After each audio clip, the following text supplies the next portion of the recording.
तहे दिल से मैं तहे दिल से साजवन सर आपका धन्यवाद करना चाहता हूं, बिकॉज आपने जितने बेहतरीन शब्दों के साथ इस आज के सेशन की स्टार्टिंग करी और ये इंपॉर्टेंस बताई कि क्यों लर्निंग इज बहुत इंपॉर्टेंट है, और अगर हमारे फील्ड के अंदर हम चीजें नहीं सीख रहे हैं तो हम कहीं ना कहीं रॉन्ग ट्रैक पे जा रहे हैं। तो thank you very much Sajwan sir for giving this beautiful introduction to the session, आज की ट्रेनिंग का इतना बेहतरीन तरीके से, इतने सुंदर ढंग से आगाज करने के लिए। तो चलिए दोस्त, आज की बातचीत की शुरुआत करते हैं और हम बिल्कुल आज प्रयास करेंगे। लास्ट टाइम थोड़ा सा जो है चीजें हम ऑफ ट्रैक, मतलब ऑफ ट्रैक तो नहीं बोलूंगा, हम थोड़ा सा चीजों को थोड़ा सा वक्त से हम आगे निकल गए थे। कोशिश करेंगे कि आज 100% टाइम पे रहें और नेक्स्ट 60 to 70 मिनट्स के अंदर हम आज के सेशन को कंप्लीट करें। और आज की बातचीत के अंदर हम कुछ ऐसे चीज बात पे डिस्कस करने वाले हैं जो कि आपका फेथ बिल्ड करने में हेल्प करेगा।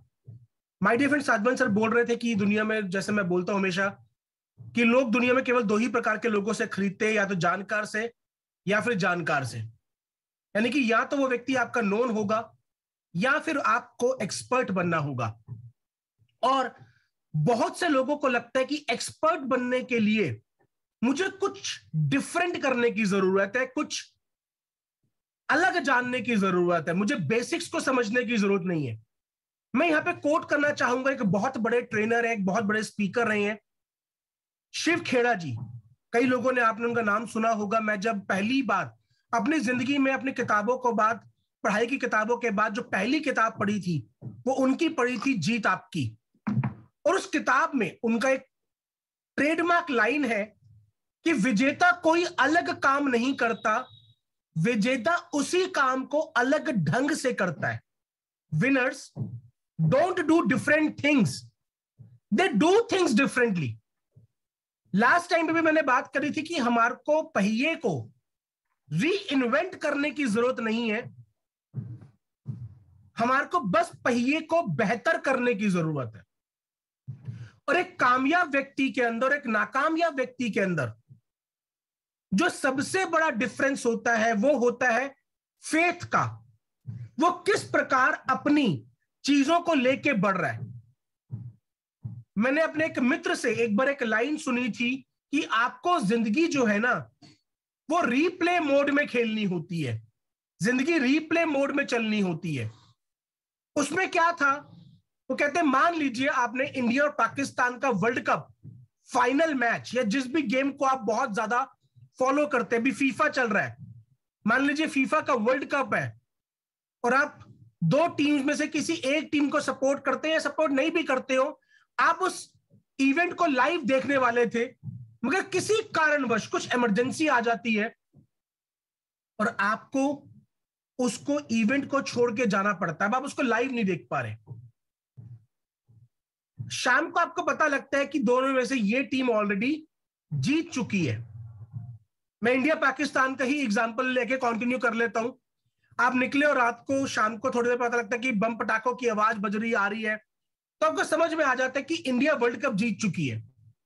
मगर आपने, क्योंकि वो चीज लाइव नहीं देखी थी, आप उस लम्हे को जीना चाहते हैं, आप देखना चाहते हैं कि एक्चुअल मैच में हुआ क्या था। तो आप घर आते हैं और उस मैच का रीप्ले देखते हैं, रिकॉर्डेड वर्जन देखते हैं। अब आपसे मैं एक सवाल पूछना चाहता हूं, अपने मन में आंसर दीजिएगा। अब अगर पाकिस्तान की तरफ से कोई छक्का पड़ेगा तो क्या आपके दिल में वैसे ही दुगदुगी होगी जैसी आपको वो लाइव मैच देखते हुए होती? अगर इंडिया का कोई विकेट गिर जाता तो क्या आपको वैसे ही दुगदुगी होती जैसे कि लाइव मैच देखते वक्त होती? क्या बीपी वैसे ही ऊपर नीचे होता जैसा कि लाइव मैच देखते हुए होता? The answer is no. क्यों? क्योंकि आपको एंड रिजल्ट पता है, आपको ऑलरेडी पता है कि इंडिया जीत चुकी है, आपको इस बारे में जानकारी है कि रिजल्ट क्या है। अब तो आप केवल अपने मनोरंजन के लिए, अपने उसके लिए उस मैच का रीप्ले देख रहे हैं। Same way my dear friend, हमें अपनी जिंदगी को 3 साल आगे, 5 साल आगे का रीप्ले देखना है। हमें पता होना चाहिए कि मैं जिस रास्ते पे चल रहा हूं उस पे चलकर मैं अपनी मंजिल को ऑलरेडी पा चुका हूं। अब तो मैं केवल उसको बैक में आकर उसका रीप्ले देख रहा हूं। मैं जो डेली बेसिस पर स्ट्रगल कर रहा हूं, ये तो रीप्ले चल रहा है। मैच तो मैं जीत चुका हूं। ये जो मैं एजुकेशन ले रहा हूं, ये तो रीप्ले चल रहा है, मैं मैच जीत चुका हूं। जब हम उस फेथ के साथ बेसिक इंफॉर्मेशन को, बेसिक नॉलेज को लोगों तक पहुंचाते हैं, तब लोग हमारे साथ जुड़ते हैं। एक जानकार में और जानकार में केवल 5 किताबों का अंतर है। क्या जानते इस बात को कि एक एक्सपर्ट, अगर आप अपने फील्ड की केवल 5 किताबें आप पढ़ लें, तो आप उस फील्ड के टॉप 10% लोगों में आ जाते हैं। 10%, क्योंकि 90% लोग कभी अपने फील्ड के बारे में कुछ पढ़ते ही नहीं। वो लाइफ को बस लेके चल रहे होते, अच्छा जितना मिल गया मिल गया। वो कभी जाकर प्रोएक्टिवली उस चीज को समझने की कोशिश करते ही नहीं कि एग्जैक्टली मेरे फील्ड में हो क्या रहा है, मेरी फील्ड में चल क्या रहा है। सो माय डियर फ्रेंड, ये जो ट्रेनिंग्स हैं, ये बस केवल एक कोशिश है कि आपको उस लेवल ऑफ एक्सपर्टीज की तरफ लेके जाया जा सके। सबसे पहले हमारे बेसिक्स क्लियर होने चाहिए, हमारे को अपने प्रोजेक्ट पर फेथ होना चाहिए। क्योंकि बहुत सारे लोग मुझे भी फील्ड पे मिलते हैं। मैं आपको बताना चाहता हूं, जब मैं इस फील्ड में वेब 3.0 इंडस्ट्री के फील्ड में नया नया आया और मैं लोगों के साथ शेयर करता था कि भाई हमारी खुद की ब्लॉकचेन है, तो सामने से जवाब मिलता था उसका क्या है, वो तो कोई भी बना लेता है। पर धीरे धीरे धीरे धीरे समझ में आया ये इतना आसान नहीं है। इकोसिस्टम को खड़ा करना इतना आसान नहीं है। अगर कोई व्यक्ति अपना मकान बना ही सकता है, तो फिर किराए के मकान में रह ही क्यों रहा है, फिर बना ही ले। सो माय डियर फ्रेंड, हमारे को ज्यादा जानकारी नहीं चाहिए, पर जितनी जानकारी चाहिए वो पूरी चाहिए। मेरा रिकॉर्ड रहा है, मैं कभी भी अपने एग्जाम में 100% जानकारी, 100% तैयारी करके कभी नहीं गया। मैं केवल 60, 70, 80% की जानकारी लेके जाता था, 80% की तैयारी करके लेके जाता था। मगर उन 80% को मैं इस प्रकार से तैयार करके लेके जाता था कि उस 80% में से फिर कुछ भी पूछ लो, फिर वो मुझको आता है। अगर वो 70% में से कोई भी क्वेश्चन आया है, वो नहीं छोड़ूंगा, वो मुझे आता है। सब कुछ मुझे नहीं पता होता था, बट जो पता होता था वो 100% पता होता था। So my dear friend, daily basis पे जो हमारी जूम होती है और ये जो ट्रेनिंग का दोबारा से हमने चीजों को स्टार्ट किया है, ये केवल ये चीज है कि आपको कुछ बेसिक जानकारियां बार बार बार बार बार बार मिलती रहे।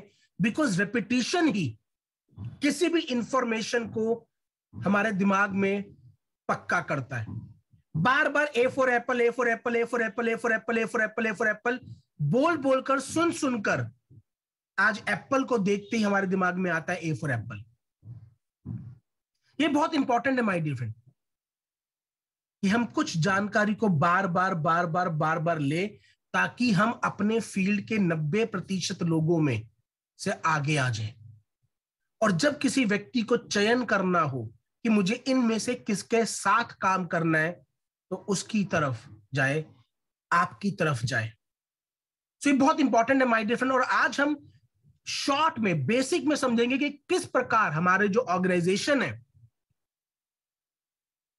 वो एक स्ट्रॉन्ग, स्टेबल ऑर्गेनाइजेशन है। और उसके बाद इससे जुड़ी हुई जो आपके सवाल होंगे, इस आज की प्रेजेंटेशन से जुड़े हुए जो सवाल होंगे, कुछ बातचीत होंगी, उसको हम लेंगे। और उसके बाद इस वीडियो को हमारे YouTube चैनल पे अपलोड कर दिया जाएगा। और मेरी एक रिक्वेस्ट भी होगी, मैं शुरुआत में रिक्वेस्ट इसलिए कर रहा हूं क्योंकि पता नहीं कहीं बाद में मुझे ध्यान ना रहे, और बाद में अगर ध्यान रहेगा दोबारा रिमाइंड करवाऊंगा आपको। आप इस वीडियो के जाके कमेंट बॉक्स में जरूर डालिएगा कि क्या आपको किसी और टॉपिक पर, वो कौन सा टॉपिक है जिसपे आप चाहते हैं कि आपको ट्रेनिंग दी जाए, वो टॉपिक ट्रेनिंग में कवर किया जाए।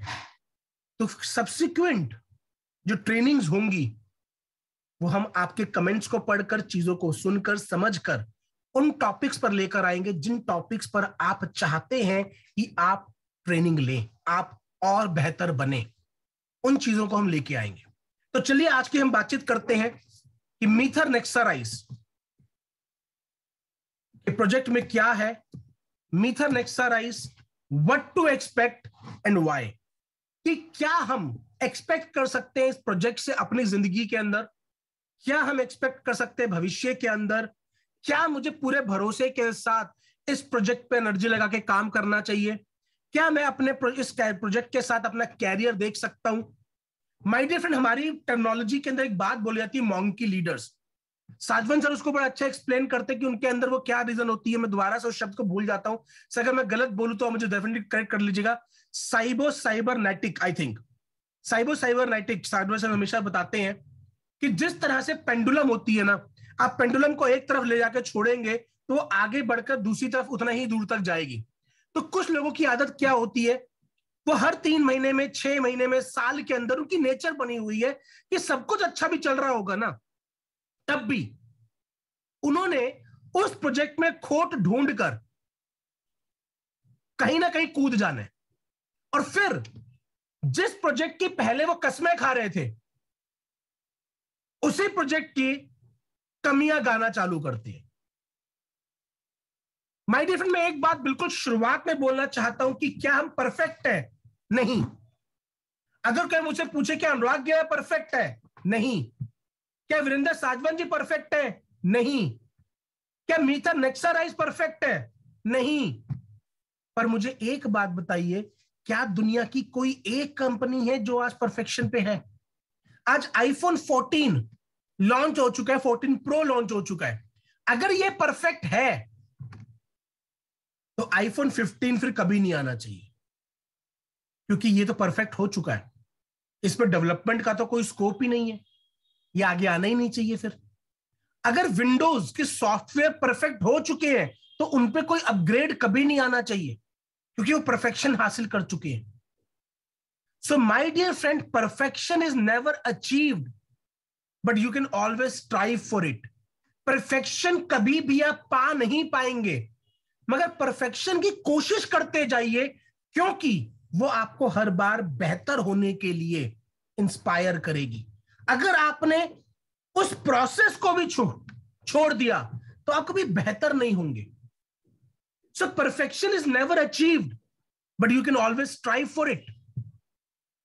एंड माय डियर फ्रेंड, मैं हमेशा एक बात बोलता हूं कि अगर आपने किसी प्रोजेक्ट को इवैल्यूएट करना है तो ये देखिए कि क्या वो अपने 3 महीने पहले वाले वर्जन से बेहतर हुआ है या नहीं हुआ।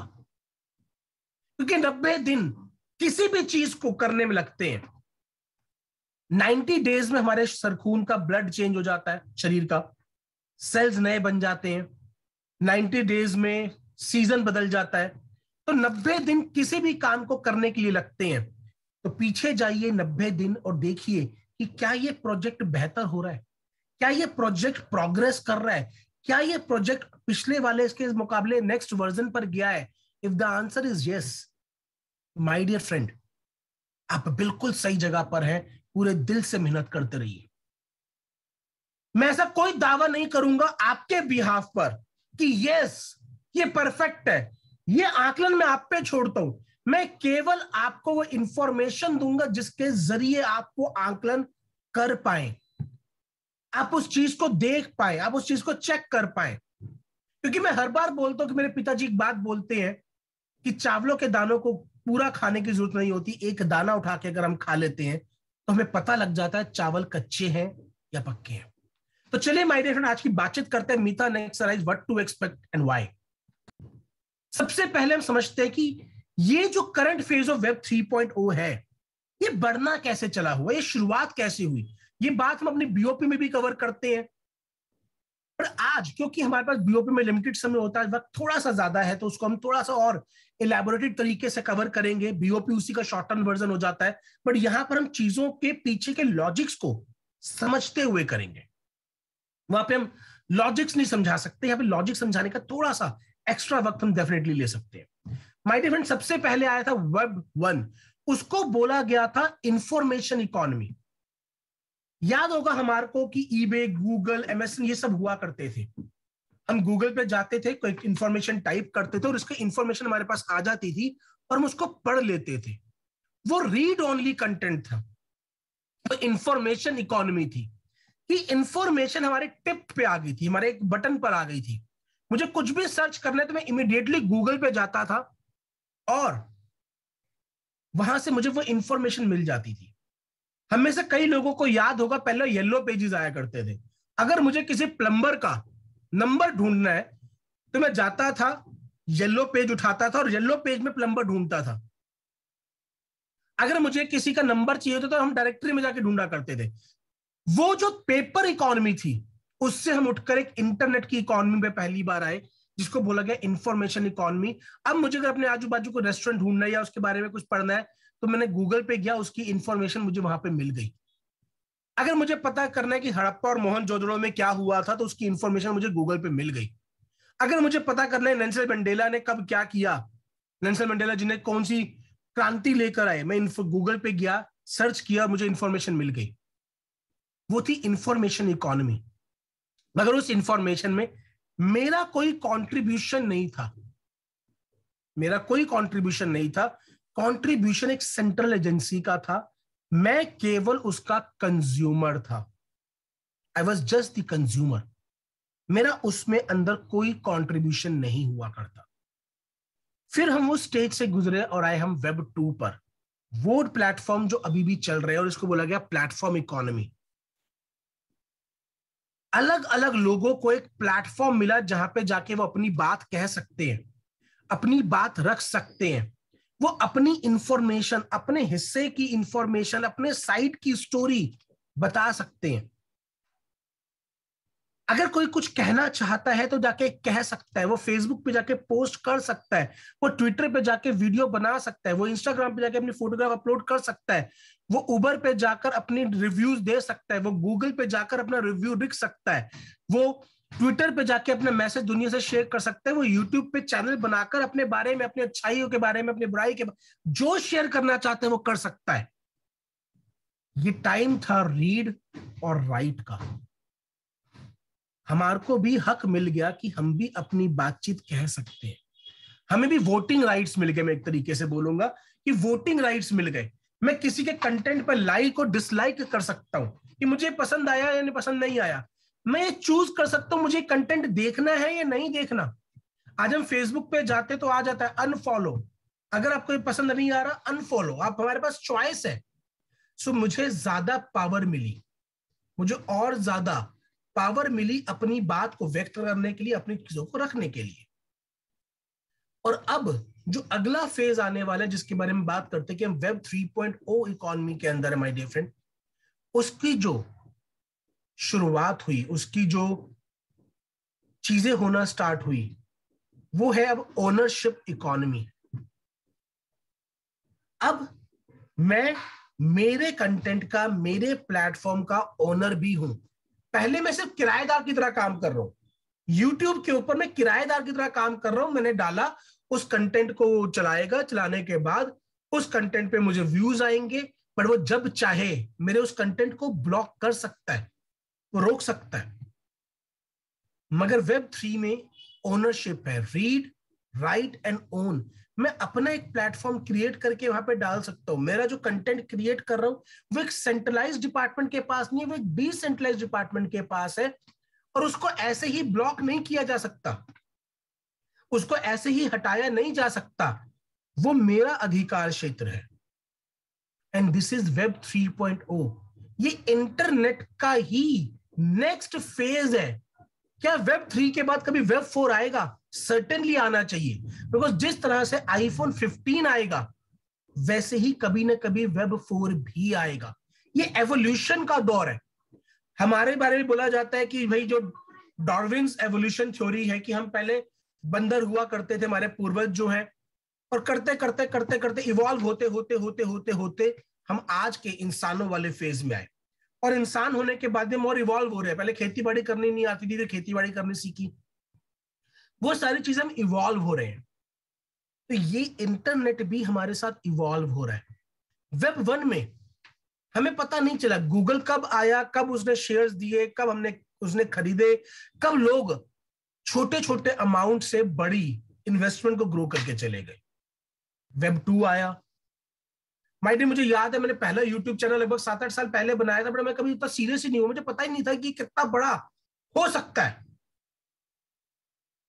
तब मुझे अगर कोई समझाने वाला मिला होता, कोई मुझे ऐसे ही बैठ के बताने वाला मिला होता, कोई आके मुझे बोला होता, किसने मुझे बताया होता, तुझे पता कितनी बड़ी टेक्नोलॉजी है ये भाई। अगर तू बस हर हफ्ते के 2 कंटेंट भी, 2 चीजें भी यहाँ पे डालता जाता है, तो पता है तेरे खुद का एक चैनल होगा। कोई मुझे समझाने वाला नहीं था, कोई बताने वाला नहीं था, और मैं इतना जागरूक नहीं था कि मैं उस अपॉर्चुनिटी को समझ पाता। फिर Web 3 आया।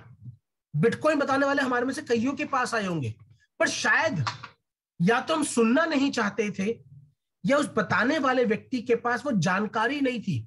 वो जानकार हो सकता है मेरा हो, पर वो जानकार नहीं था। उसके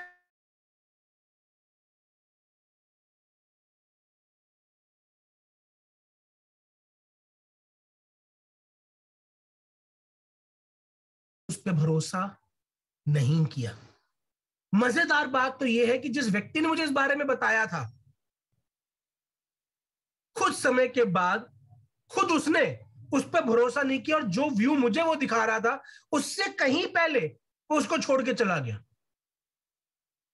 सो my dear friend, information awareness को सुदृढ़ करने के लिए हमारे को लगातार उस इंफॉर्मेशन से कनेक्टेड रहना पड़ता है, तब हम सुदृढ़ बनते हैं। मोबाइल फोन को एक बार चार्ज करके काम नहीं चलता, बार बार चार्ज करना पड़ता है। अब मोबाइल फोन बोले भाई ये क्या मजाक है, डेली वही चार्जर लगा देते हो मेरे साथ। बट भाई हाँ, डेली तेरी बैटरी ड्रेन हो रही है, तुझे डेली चार्ज लगाना पड़ेगा, और जब अपग्रेड आएगा तो वो भी तेरे पे इंस्टॉल करेंगे, बट तब तक डेली बेसिस पे यही चार्जर लगाना जरूरी है। और अगर आपको लगता है कि हाँ ये चार्जर से मेरा बहुत काम हो चुका है, मुझे इससे काम नहीं चल रहा, you become a speaker. You want to present this PPT, आपको लगता है, आप आइए, will give you the opportunity, आप प्रेजेंट कीजिए, और हम बहुत खुश होंगे। We will be looking forward कि कुछ ऐसे स्पीकर्स निकल कर आए जो हमारी जगह पर, इस जगह पर बैठ के ट्रेनिंग है, बिकॉज वो आपकी डेवलपमेंट है। और इस बात को भी आप कमेंट बॉक्स में डाल सकते हैं कि I want to be one. शुरुआत आप बीओपी से कर सकते हैं, बट उसके लिए भी आपका एटलीस्ट मैनेजर लेवल का होना जरूरी है। You need to first prove yourself on the field, and then you will get the platform. आगे चलते हैं my dear friend, elements of Web 3 क्या है। ये हम बीओपी में मैं हमेशा फोटोग्राफ सर्च करके दिखाता हूं, यहां पे मैं आपको लिख के बता रहा हूं। सबसे पहला एलिमेंट है ब्लॉकचेन। जिस प्रकार से इंटरनेट Web 2 की बैकबोन है, ठीक वैसे ही ब्लॉकचेन Web 3 की बैकबोन है। अब में से बहुत सारे लोगों में बहुत बार न्यूज आती होगी कि गवर्नमेंट कह रही क्रिप्टो बैन कर देंगे, फलाना कर देंगे, ढिमकाना कर देंगे। ऐसी बहुत सारी नेगेटिव न्यूज बीच बीच में आती रहती है, फियर वाली न्यूज आती रहती है। पर माय डियर फ्रेंड, ये all these news are sponsored news. इस बात को आज समझ लीजिएगा, ये स्पॉन्सर्ड न्यूज होती है माय डियर फ्रेंड, बिकॉज जो बड़ी वेल्स बैठी हैं, हर मार्केट में छोटी छोटी मछलियां भी होती है और बड़ी वेल्स भी होती है। बड़ी वेल्स कैसे प्रॉफिट कमाती है? जब वो कम दाम पे खरीदती है और बड़े पे बेचती है। तो बड़ी वेल्स के पास वो रिसोर्सेज होते हैं कि वो एक न्यूज देकर मार्केट को पैनिक सिचुएशन में ला सकती है। उनके पास वो रिसोर्सेज हैं माय डियर फ्रेंड, वो रिसोर्सेज हैं। और जब मार्केट पैनिक में आती है और हम अपनी चीजों को बेचते हैं, तो कोई दूसरा खरीद रहा होता है, और वो जो खरीदने वाला होता है वो वही व्यक्ति होता है जो कल को पॉजिटिव न्यूज देख के वापस मार्केट को ऊपर लेके जाने वाला है। इस गेम को आपको समझना होगा। ये गेम हर जगह खेली जाती है। ये स्टॉक मार्केट में खेली जाती है, ये कमोडिटी मार्केट में खेली जाती है, ये फॉरेक्स मार्केट में खेली जाती है। और इस दौरान कंपनीज अपनी अपनी डेवलपमेंट करती चली जाती है। टाटा तो एक बहुत बेहतरीन कंपनी है, रिलायंस एक बहुत अच्छी कंपनी है, उनके बहुत स्ट्रांग प्रिंसिपल्स वगैरह हैं, खासकर टाटा के तो हैं। फिर क्यों टाटा का शेयर नीचे आ जाता है?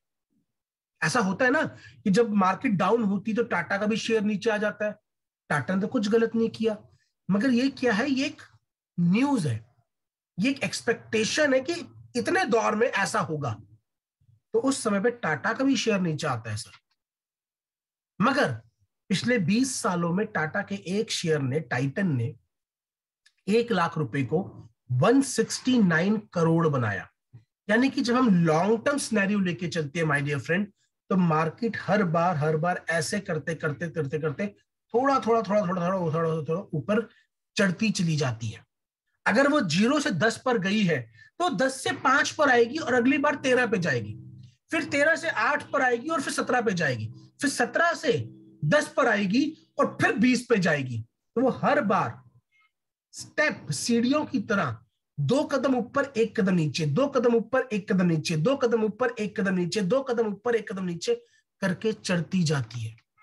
पर उसके लिए हम आज कुछ बातें करेंगे कि ये चीज जेन्युइनली हो रही है या स्पॉन्सर्ड तरीके से हो रही है, इसको भी आपको समझना जरूरी है। तो एलिमेंट्स ऑफ वेब 3.0 में जो सबसे पहले आती है वो आती है ब्लॉकचेन, जो कि बैकबोन है। माय डियर फ्रेंड, हमने बहुत बार क्रिप्टो के बारे में नेगेटिव न्यूज सुनी हो सकती है, पर ब्लॉकचेन टेक्नोलॉजी पे आप ध्यान दीजिएगा, आपको कभी भी कोई भी नेगेटिव न्यूज सुनने को नहीं मिली होगी। कोई नेगेटिव न्यूज सुनने को आपको नहीं मिली होगी माय डियर फ्रेंड। क्यों? क्योंकि ब्लॉकचेन वो टेक्नोलॉजी है जिसपे भविष्य का निर्माण होने जाना है। और ये चीज आप गूगल पे जाके देख भी सकते हैं, मैं कुछ चीज आपको सर्च करके आज दिखाऊंगा भी। क्रिप्टो माय डियर फ्रेंड आज के दौर में केवल और केवल ब्लॉकचेन के ऊपर चलने वाला एक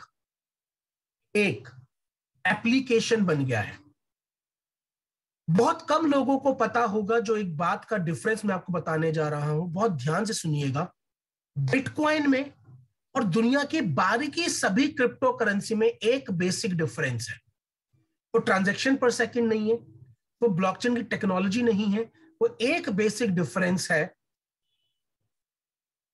कि बिटकॉइन के ऊपर स्मार्ट कॉन्ट्रैक्ट डिप्लॉय नहीं हो सकते।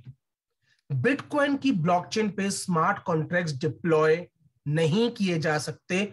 इथेरियम और उसके बाद में आने वाली जितनी क्रिप्टो करेंसीज हैं, उनकी ब्लॉकचेन के ऊपर स्मार्ट कॉन्ट्रैक्ट डिप्लॉय किए जा सकते हैं।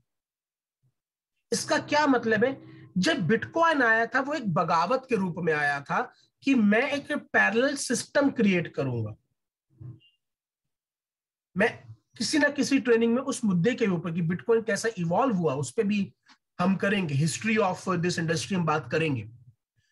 बिटकॉइन जब आया तो वो एक चैलेंज के तौर पर आया कि मैं गवर्नमेंट को एक चैलेंज करता हूं, मैं एक फाइनेंशियल पैरेलल सिस्टम क्रिएट करूंगा। गवर्नमेंट ने उस टाइम पे उनको रोकने की कोशिश करी, मगर क्योंकि ब्लॉकचेन उसकी बैकबोन थी, डिसेंट्रलाइज थी, उसको रोका नहीं जा सका। अगर सेंट्रलाइज्ड होता, किसी भी बड़े से बड़े बिजनेसमैन का भी होता, तो उसको रोक दिया जाता। बट डिसेंट्रलाइज होने की वजह से उसको नहीं रोका जा सका। तब गवर्नमेंट ने इस टेक्नोलॉजी को एक्सेप्ट किया और इसके ऊपर एक काम किया कि भाई अगर ये टेक्नोलॉजी इतनी बेहतर है तो क्यों ना उसको अलग अलग सेक्टर्स के लिए यूज किया जाए। और उस समय पे स्मार्ट कॉन्ट्रैक्ट की एप्लीकेशन बनाई गई ब्लॉकचेन के ऊपर, कि ना सिर्फ मेरा अपना प्रोजेक्ट, ना सिर्फ फाइनेंशियल प्रोजेक्ट, बल्कि कोई भी प्रोजेक्ट, आपने होटल मैनेजमेंट का डेटा ब्लॉकचेन पे लेके आना, आप लेके आ सकते हो। आपने वाटर्स का डेटा ब्लॉकचेन पे लेके आना, आप लेके आ सकते हो। आपने अपना किसी भी और कंपनी का कोई भी डेटा ब्लॉकचेन पे लेके आना, लेके आ सकते हो। वोटर आईडी का डाटा ब्लॉकचेन पे लेके आना चाह सकते हो, आप ला सकते हो। तो क्रिप्टो अब केवल एक एप्लीकेशन रहेगी और उसके साथ मल्टीपल और एप्लीकेशंस आ गई, जैसे कि smart contracts, NFTs, DeFi decentralised finance और डिसेंट्रलाइज्ड स्टोरेज। ये सारी की सारी चीजें आना स्टार्ट हो गई माय डियर फ्रेंड। बिटकॉइन तो बना के चला गया था, एक्सचेंजेस किसने बनाए? बाद वालों ने। जब गवर्नमेंट ने इस टेक्नोलॉजी को एक्सेप्ट कर लिया तो कहा कि यार बात ठीक है, टेक्नोलॉजी बढ़िया है और इसको हम यूज कर सकते हैं। तो ये 6 एलिमेंट्स, 1 2 3 4 5 6 एलिमेंट्स हैं जो कि माय डियर फ्रेंड वेब 3.0 का पार्ट है। और मीटा नेक्सा राइजिंग 6 की 6 एलिमेंट्स पे काम करती है। ये हम बहुत बार डिस्कस कर चुके हैं और आज भी हम ब्रीफ में डिस्कस करने वाले हैं। एंड मेटावर्स 7, टोटल 7 जो एलिमेंट्स हैं वो। अब मेटावर्स है क्या? सबसे पहले बेनिफिट समझ लेते हैं। क्या बेनिफिट्स आएंगे? स्पीड बढ़ जाएगी। पहले जिस काम को करने में जितना वक्त लगता था उससे कम वक्त लगेगा। सेफ्टी बढ़ जाएगी। पहले एक चीज को इंटरनेट की दुनिया में लागू करके देखा जाएगा, जब वो चीज वहां पे सही तरीके से हो जाएगी फिर उसको रियल वर्ल्ड में क्रिएट किया जाएगा। सेविंग्स, बिकॉज आपके पास ज्यादा बेहतर तरीका होगा कम्युनिकेट करने का। फॉर एग्जाम्पल, अगर आज मुझे किसी से कम्युनिकेट करना, फ्लाइट पकड़कर मुझे जाना पड़ता है पर्सनली मुलाकात करने के लिए नागपुर, आने वाले टाइम में मेटावर्स के जरिए मैं घर बैठे बैठे उस काम को कर पाऊंगा, तो सेविंग्स बढ़ जाएंगी। स्केलेबिलिटी, जब किसी भी चीज की स्पीड बढ़ जाती है, सेविंग्स बढ़ जाती है, तो उसको ज्यादा जल्दी छोटे से बड़ा किया जा सकता होता है, क्योंकि वक्त की सेविंग होती है, वक्त बचता है। तो जिस काम को करने के लिए पहले 3 महीने लग रहे थे, अब वही काम अगर 30 दिन में होना शुरू हो जाएगा या 1 हफ्ते में होना स्टार्ट हो जाएगा, तो उसको ज्यादा बड़े स्केल पर लेके जाना आसान है। इंटरनेट की दुनिया से आप दुनिया भर में बैठकर आज अपना माल बेच सकते हैं, मगर आपको दुनिया भर में दुकानें खोलना बहुत मुश्किल था। मगर आज आप इंटरनेट की पावर से दुनिया भर के अंदर माल भेज सकते हैं और बेच भी सकते हैं। इससे स्केलेबिलिटी है और ज्यादा बढ़ जाएगी। वेब 3.0 में इसकी ओरिजिनलिटी और ज्यादा बढ़ जाएगी। सुप्रीमेसी, जो व्यक्ति इसके अंदर पावरफुल बन जाएगा उसका लोगों के दिमाग पर, उसके लोगों के उसके ऊपर बहुत बड़ा असर जाएगा। उसकी अपना ब्रांड वैल्यू बड़ा हो जाएगा। आपने बहुत लोगों सुना होगा build a personal brand, build a personal brand. वो यही है। आज आपके पास भी पावर है कि आप अपना खुद का ब्रांड बन सकते हैं। लोग वेट करेंगे कि मुझे उस व्यक्ति को सुनना है। आप अपने पर्सनल ब्रांड को, अपनी सुप्रीमेसी को ऊपर लेके जा सकते हैं। एंड सस्टेनेबिलिटी, जब ये सारी चीजें कंबाइन होती हैं तो उसका लंबे समय तक चलते रहना बहुत ज्यादा, जिसमें प्रॉफिट हो रहा हो, जिस बिजनेस के अंदर प्रॉफिट हो रहा हो और वो लगातार ग्रो कर रहा हो, वो हमेशा लंबे समय तक चलता रहेगा। चाहे वो एक दुकान हो, चाहे वो एक बड़ी कंपनी हो, कुछ भी हो, अगर वो चीजें हैं तो सुप्रीमेसी उस तरफ बढ़ती रहेगी my dear friend.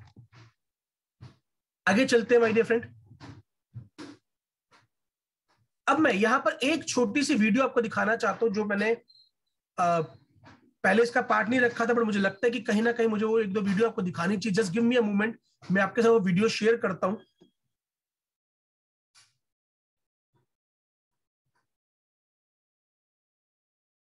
Recording in progress.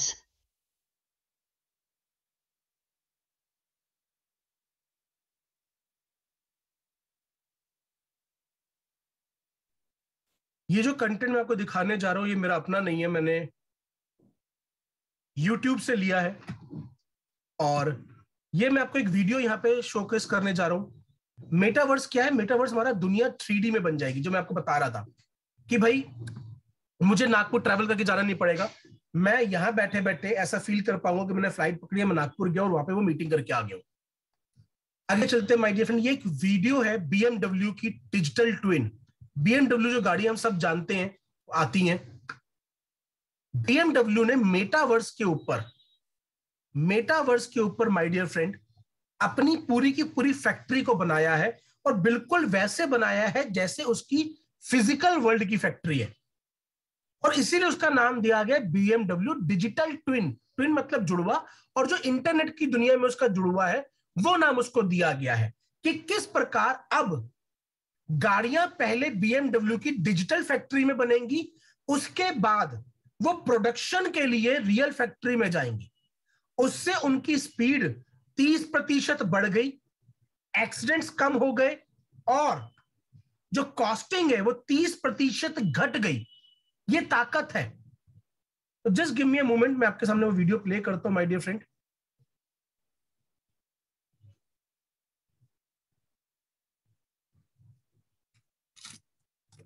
Welcome to BMW Production, Jensen. I'm pleased to show you why BMW sets the standards for innovation and flexibility. Our collaboration with NVIDIA Omniverse and NVIDIA AI leads into a new era of digitalization of automobile production. Fantastic to be with you, Milan. I'm excited to do this virtual factory visit with you. We are inside the digital twin of BMW's assembly system, powered by Omniverse. For the first time, we are able to have our entire factory in simulation. Reallusion's character creator connector for Omniverse is populating BMW's digital twin factories. The need for digital humans is vast and can really be used to demonstrate some pretty important data. And so our aim is to be able to make digital humans accessible to everyone. We helped BMW generate 120 digital humans for their factory simulation in Omniverse. It was important that we showcase a diversity in the workforce, so the digital humans all were unique in their looks, truly reflecting the workforce at BMW. Character Creator enables unique digital human design, starting with a base, add more skin details, or even a final uniform to the look. At the end, you can deploy all of this to Omniverse utilizing the USD file format and Character Creator 3 connector. Digital humans are trained with data from real associates. You could then use digital humans in simulation to test new workflows for worker ergonomics and efficiency. Now your factories employ 57,000 people that share workspace with many robots designed to make their jobs easier. NVIDIA Omniverse and NVIDIA AI give us the chance to simulate all 31 factories in our production network. These new innovations will reduce the planning times, improve flexibility and precision, and at the end, produce 30% more efficient planning processes. Milan, I could not be more proud of the innovations that our collaboration is bringing to the factories of the future. I appreciate you hosting me for a virtual visit of the digital twin of your BMW production. It is a work of art. So my dear friend, ये video मैंने YouTube से लिया था, digital twin BMW का, आप लोग भी जाके देख सकते हैं। नेक्स्ट जो वीडियो है, ये फिटनेस इन मेटावर्स, ये वीडियो YouTube पे है, आपका फेसबुक का चैनल के ऊपर, ऑफिशियल चैनल के ऊपर। और जब फेसबुक ने अपने नाम को मेटा किया था, उस समय पे उन्होंने बताया था कि भविष्य में आपको फिटनेस के लिए जिम जाने की जरूरत नहीं है, आप घर बैठे बैठे किस प्रकार से आप फिटनेस ले सकते हैं। जैसे हम बचपन में वीडियो गेम खेला करते थे, वैसे हम एक एआई पहनेंगे और हम उसमें से सीन सिलेक्ट कर पाएंगे कि मुझे इस पर्टिकुलर ओपोनेंट के साथ बॉक्सिंग करनी है, मैं अपनी बॉक्सिंग कर रहा हूँ और मुझे वो दिख रहा होगा कि मैं उस ओपोनेंट के साथ बॉक्सिंग कर रहा हूँ। तो मैं आपको वो वीडियो दिखाना चाहता हूँ यहाँ पर।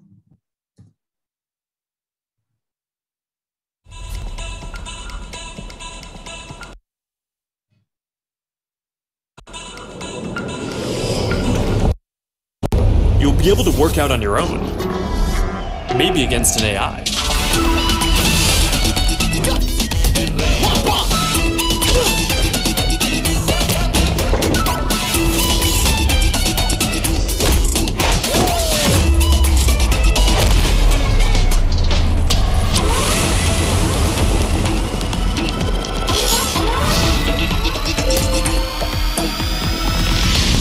Maybe you'll get some friends together for some 3-on-3.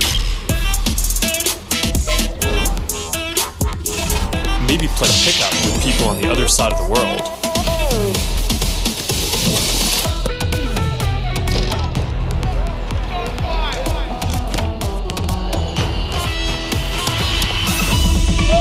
Or imagine your Facebook cycling group does an AR charity ride. Let's go! Complete with a leaderboard. Maybe you'll be able to train with the best, like you're right there with them.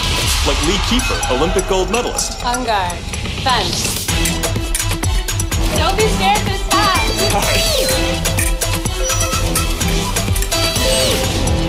You seem like a natural. Whoa. Alright, that's a little too realistic. See you later, Lee. That was fun. Good job, Mark.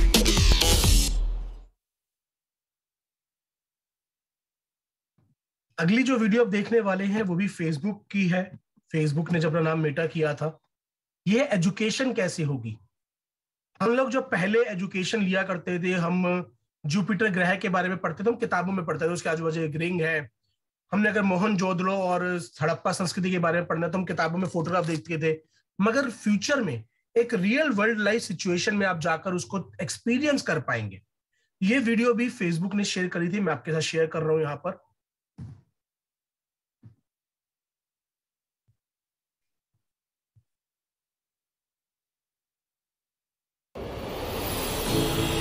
So, we're gonna have an astrophysicist in the family. Actually, I have to write this paper. Will you help me? Let's take a closer look. What part of the solar system are we talking about? Saturn. If you were taking astrophysics, you could study in the metaverse. Did you know the rings are made up of billions of icy particles? Really? Look at this.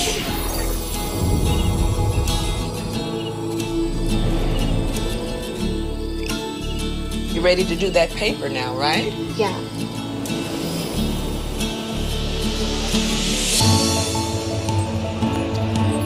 In the metaverse, you'll be able to teleport not just to any place, but any time as well. Ancient Rome.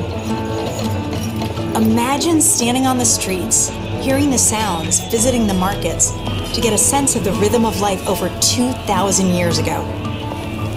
Imagine learning how the Forum was built by actually seeing the Forum get built right in front of you.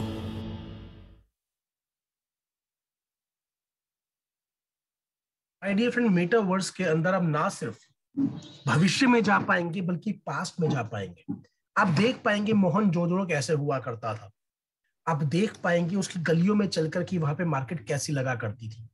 ये भविष्य है my dear friend, हम इसको accept करें या नहीं करें, ये मुमकिन होने वाला है, ये मुमकिन होके रहेगा। आगे चलते हैं, हम बात करने वाले हैं कि मेटावर्स में या हम बोले वेब 3.0 में किन 3 तरह की कंपनीज को काम करती हैं। हम बीओपी में भी इसको कवर करते हैं, प्रोजेक्ट बेस्ड, ब्लॉकचेन बेस्ड और इकोसिस्टम बेस्ड। प्रोजेक्ट बेस्ड क्या है? जो एक सिंगल प्रोजेक्ट लेके आता है और उसको किसी और की ब्लॉकचेन पर डिप्लॉय करता है, जिसको हम टोकन भी बोला करते हैं। 99.99% कंपनीज टोकन बेस्ड आती है, बिकॉज उसको लेके बड़ा आना आसान है, 20,000 50,000 पर लगते हैं, आप भी टोकन को लेके आ सकते हैं। मैं फिर यहां पे भी बोलूंगा, मैं ये नहीं कहता कि उनकी नीयत में कुछ गड़बड़ है, मगर यस, इंफ्रास्ट्रक्चर का चैलेंज हमेशा उनके पास रहता है। कोरोना के टाइम पे, जितने आपने कई बार सुना होगा अगर आप बीओपी अटेंड करते हैं, कोरोना के टाइम पर जितने 5 स्टार होटल बंद हुए उससे कहीं ज्यादा चाय की टपरियां बंद हुई, बिकॉज उनका इंफ्रास्ट्रक्चर उसके मुकाबले कम था, भले ही उनका चाय का टेस्ट बेहतर हो। सो प्रोजेक्ट बेस्ड कंपनीज के अंदर हमेशा एक इंफ्रास्ट्रक्चर का चैलेंज रहता है, और कहीं ना कहीं वो एक मिस इन्फॉर्मेशन लेके मार्केट में जाते हैं कि वो कॉइन है। वो कभी नहीं बताते हम लोग टोकन है, पर आपको कैसे पता लगेगा वो टोकन है या कॉइन है? सिंपल, आपको उनसे ब्लॉकचेन का एड्रेस पूछना है, और अगर वो बोलते हैं हमारा जो है इथेरियम पे रन हो रहा है, बिनांस पे रन हो रहा है, ट्रॉन पे रन हो रहा है, एक्सवाइजेड किसी भी रन हो रहा है, भविष्य में वो लोग बोलेंगे हमारा तो मीथर की ब्लॉकचेन पे रन हो रहा है, तो आप समझ जाइएगा वो लोग टोकन है, वो लोग कॉइन नहीं है, वो टोकन है। वो टाइप 1 कंपनीज है। टाइप 2 कंपनीज क्या है? ब्लॉकचेन बेस्ड, जिनकी खुद की ब्लॉकचेन है। मगर वो कैसे कामयाब होती है? वो दूसरे टोकन्स को इनवाइट करती हैं कि आप लोग आइए, आप लोग हमारे ऊपर टोकन बनाइए, अपनी अपनी कम्युनिटी को बिल्ड कीजिए, और उस कम्युनिटी को जो ट्रांजैक्शन करने के लिए जो कॉइन यूज होगा वो आपको हमारा यूज करना पड़ेगा। यानी कि पर ट्रांजैक्शन आपको एक रेंट हमारे को पे आउट करना है हमारे कॉइन में, और वही उनकी आमदनी होती है। पर ये आमदनी कितनी बड़ी हो सकती है, ये मैं आज आपसे शेयर करने वाला हूं कि क्यों हमारी ब्लॉकचेन हमारी बैकबोन बनेगी भविष्य के अंदर। दिन आती है इकोसिस्टम बेस्ड, में पता है मीथन एक्सराइज इकोसिस्टम बेस्ड है। अब बात करते हैं फैक्टर्स ऑफ ग्रोथ। कोई भी कंपनी ग्रो कैसे करती है? हमारा बहुत सवाल होता है कईयों के मन में कि 2027 में क्या होगा, कैसे प्रोजेक्ट ग्रो करता है, कैसे पता लगता है? तो फैक्टर्स ऑफ ग्रोथ क्या है और किस प्रकार उन फैक्टर्स ऑफ ग्रोथ के ऊपर हमारी कंपनी जो है वो खरी उतरती है, उस पर हमारी कंपनी कहां पे स्टैंड करती है। माय डियर फ्रेंड, इस बात को समझना बहुत ज्यादा जरूरी है, ताकि आपको पता लगे कि आप किस ऑर्गेनाइजेशन के साथ काम कर रहे हैं, कितना बड़ा भविष्य आप यहां पे देख सकते हैं, और उस भविष्य में क्या होगा। सबसे पहला आता है रिलायबिलिटी। अब आप सिर्फ मेटावर्स की या वेब 3.0 की बात मत कीजिए, हमें ओवरऑल लेके चलते, बिकॉज अगेन वो एग्जांपल लूंगा कि चावलों के दाने खा के पता लग जाता है, और बेसिक्स हर जगह पे सेम रहते हैं। ट्रेडिशनल कंपनी में भी कौन सी कंपनी कहां पे ज्यादा ग्रो करेगी, कौन लोग किस पे ज्यादा भरोसा करेंगे, वो इस बात पे पता लगता है कि वो प्रोजेक्ट कितने रिलायबल सोर्स से आया। अगर एक बहुत पुराना बिल्डर है जिसकी साख बनी हुई है, वो कोई प्रोजेक्ट लेके आ रहे हैं तो डेफिनेटली लोग उसमें ज्यादा इन्वेस्ट करेंगे एज कंपेयर टू एक न्यू बिल्डर। सो रिलायबिलिटी फैक्टर बहुत इंपॉर्टेंट होता है। दूसरा आता है यूजेबिलिटी। आखिर वो प्रोजेक्ट लेके कहां पे आ रहा है? वो जंगल में लेके आ रहा है जहां पे रहने के लिए मैं जाना ही नहीं चाहता, वहां पे कोई सुविधा नहीं है, या वो एक ऐसी जगह पे लेके आ रहे हैं जिसके आगे सारी की सारी सुविधा अवेलेबल है।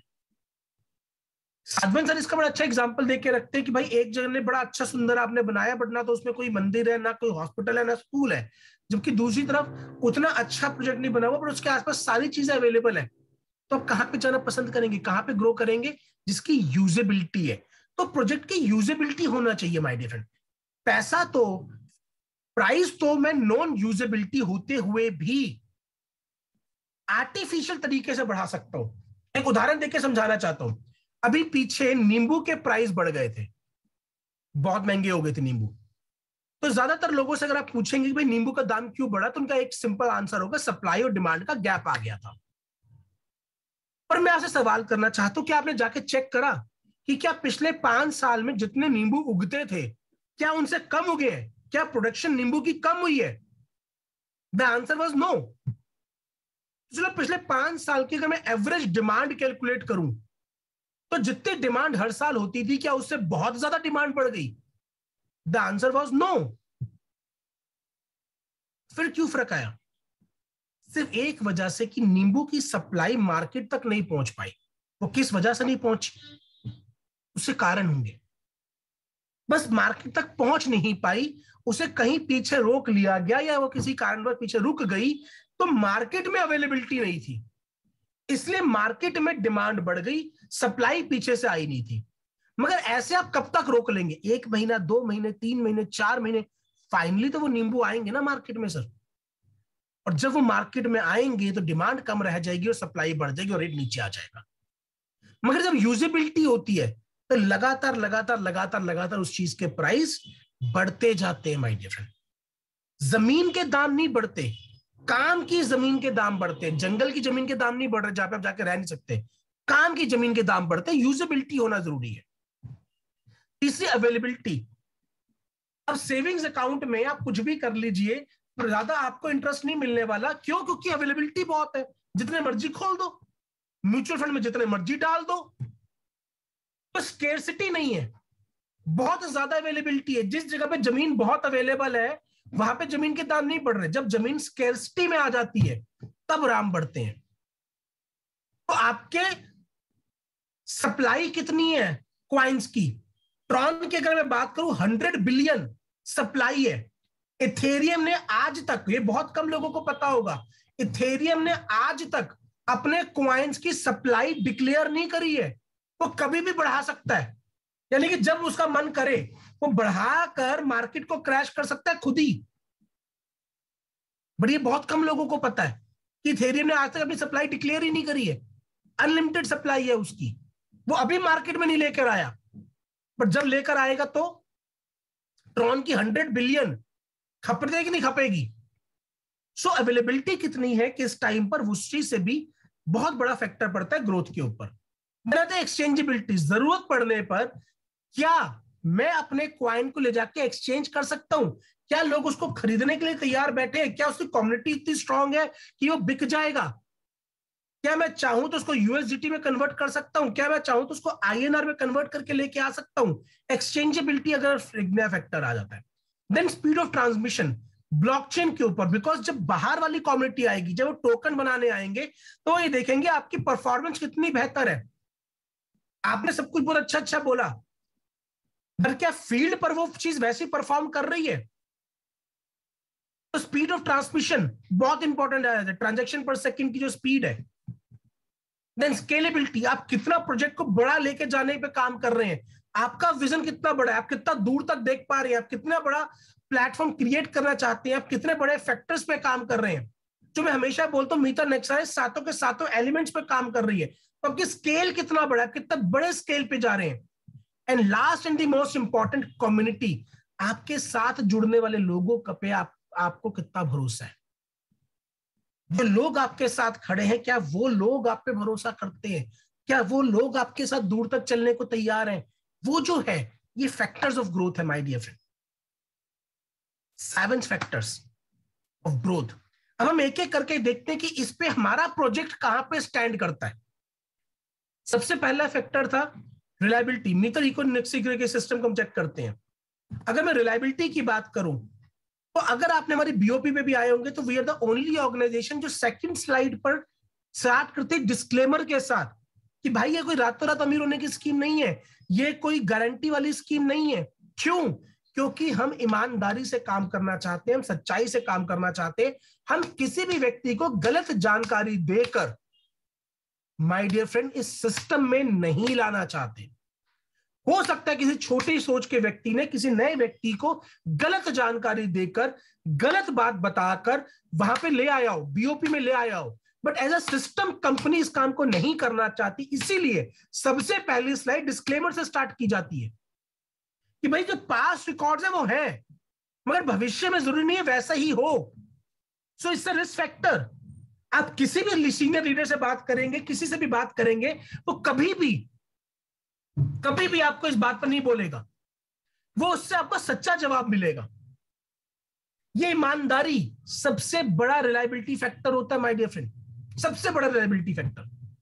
आप कल्चर देखिए, आपने कई और ऑर्गेनाइजेशन को हो सकता है देखा हो, पढ़ा हो, समझा हो। आप कल्चर देखिए, मीथा नेक्सलिस क्या कल्चर दे रहा है, ट्रेनिंग का सिस्टम दे रहा है। यहां पे आपको कभी नहीं बोला जाएगा चल दारू पिलाता हूं, बता कितना का धंधा दे रहा है, नेवर। आप किसी एलडीपी में आकर देखिए, आपको कोई ऐसा कल्चर नहीं मिलेगा। इवन जब इंटरनेशनल इवेंट्स हुए उस पर भी कोई ऐसा कल्चर नहीं था। This is the culture that we are building. Second, meet the founders. आप जाके इसका स्क्रीनशॉट ले लीजिए, जाके खुद चेक कीजिए, वेरीफाई कीजिए आप इन लोगों के साथ काम कर रहे हैं। देखिए उनका क्या बैकग्राउंड रहा है, देखिए उनकी क्या परफॉर्मेंस रही है, बिकॉज पास परफॉर्मेंस के ऊपर ही तो मैं भविष्य का आकलन करूंगा ना। मुझे नहीं पता कितने लोगों ने चेक किया है, जाके चेक कीजिए माय डियर फ्रेंड। उनके बोले हुए शब्दों को सुनिए, देखिए वो क्या बात करते हैं, क्या कम्युनिकेट करते हैं। मैं बहुत खुशकिस्मत महसूस करता हूं अपने आप को कि लिजू थॉमस जी के साथ मुझे 14 दिन ट्रैवल करने का मौका मिला। मैं पर्सनली उनके साथ बातचीत कर पाया, उनसे सीख पाया। आप बिजनेस फ्रॉम होम पे जाके चेक कीजिए नेक्साराइज के बारे में क्या बातें बताई गई है, जो हमारा नेक्साराइज मीथर है उसके बारे में क्या चीजें बोली गई हमारे क्लब चीजों में। दुबई डायरेक्ट सेलिंग एसोसिएशन के ऑलरेडी नेक्साराइज जो है वो लिस्टेड है सर, वो आपका पार्टनर है, आपके साथ है। नेक्साराइज मीथर हमारे इकोसिस्टम का पार्ट है। एक उस कैडर की कंपनी, आपको क्या लगता है माय डियर फ्रेंड, आप किसके साथ बैठते हैं, आप किस एनवायरनमेंट में रहते हैं, वो तय करता है आपकी कीमत। चाय की टपरी पर बिस्लरी भी 20 रुपए की बेचनी पड़ेगी और 5 स्टार होटल में एक लोकल ब्रांड भी 200 रुपए का बिक जाएगा। क्यों? आप किस एनवायरनमेंट में रह रहे हैं, किस लोगों के साथ रह रहे हैं, किस सर्कल में रह रहे हैं।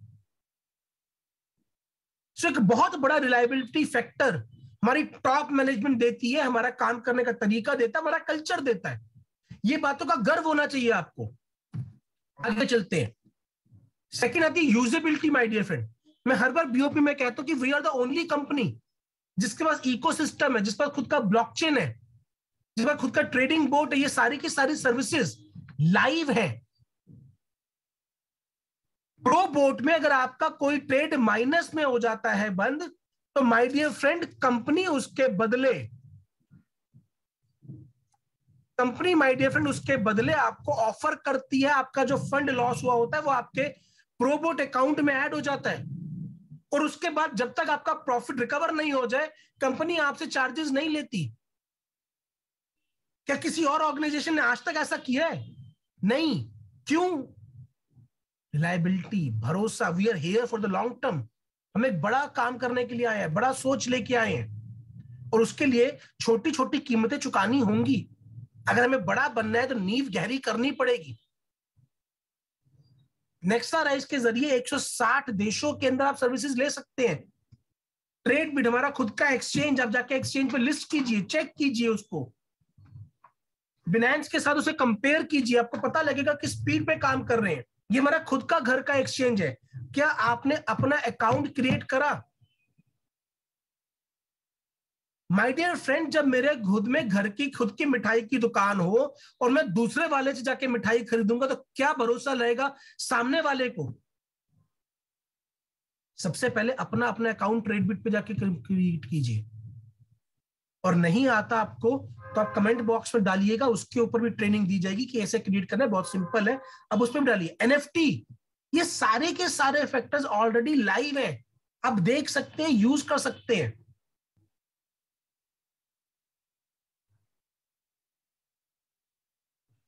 आगे चलते हैं माय डियर फ्रेंड। NFT की मैं बात कर रहा था, NFT की ग्लोबल मार्केट 2022 में 20.44 बिलियन है, 2030 तक 211.72 बिलियन हो जाएगी। इस फैक्टर को समझते हुए मीथर नेक्सराइज ऑलरेडी अपनी NFT को लॉन्च कर चुकी है माय डियर फ्रेंड।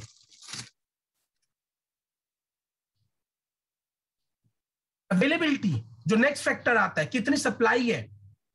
हमारी ब्लॉकचेन पे केवल 50 करोड़ की सप्लाई अवेलेबल है, जो एमकॉइन हमारी ब्लॉकचेन पर है और प्रूफ ऑफ अथॉरिटी पे बना हुआ है, जिसपे ऑलरेडी बिनांस बना है। सो जो टेक्नोलॉजी की हम बात करें, अवेलेबिलिटी की बात करें, सप्लाई लिमिटेड है माय डियर फ्रेंड। और केवल अगर 20 करोड़ की भी सर्कुलेटिंग सप्लाई है तो 20 ही करोड़ की सर्कुलेटिंग सप्लाई आपको दिखेगी, बाकी 30 करोड़ भी आपको दिखेंगे भी नहीं। मैं कोशिश करूंगा at the end of the presentation में आपको दिखा पाऊं कहां पे जाकर आप इस चीज को चेक कर सकते हैं। यानी कि सप्लाई लिमिटेड है, डिमांड फ्यूचर में बढ़ती चली जाएगी। कैसे बढ़ेगी? हमारी अपनी कम्युनिटी तो जो डिमांड बढ़ाएगी सो बढ़ाएगी, जो एक्सटर्नल कम्युनिटी 2024 से आना स्टार्ट होगी वो कितना बड़ा फैक्टर प्ले करेगी, जब टोकन बनना स्टार्ट होंगे वो कितना बड़ा फैक्टर प्ले करेगी हमारी ग्रोथ के अंदर, उसके ऊपर भी मैं आज आपसे बात करने वाला हूं। Then exchangeability my dear friend, already multiple exchanges पर लिस्टेड है, आप उसको ले जाके वहां पे रख सकते हैं।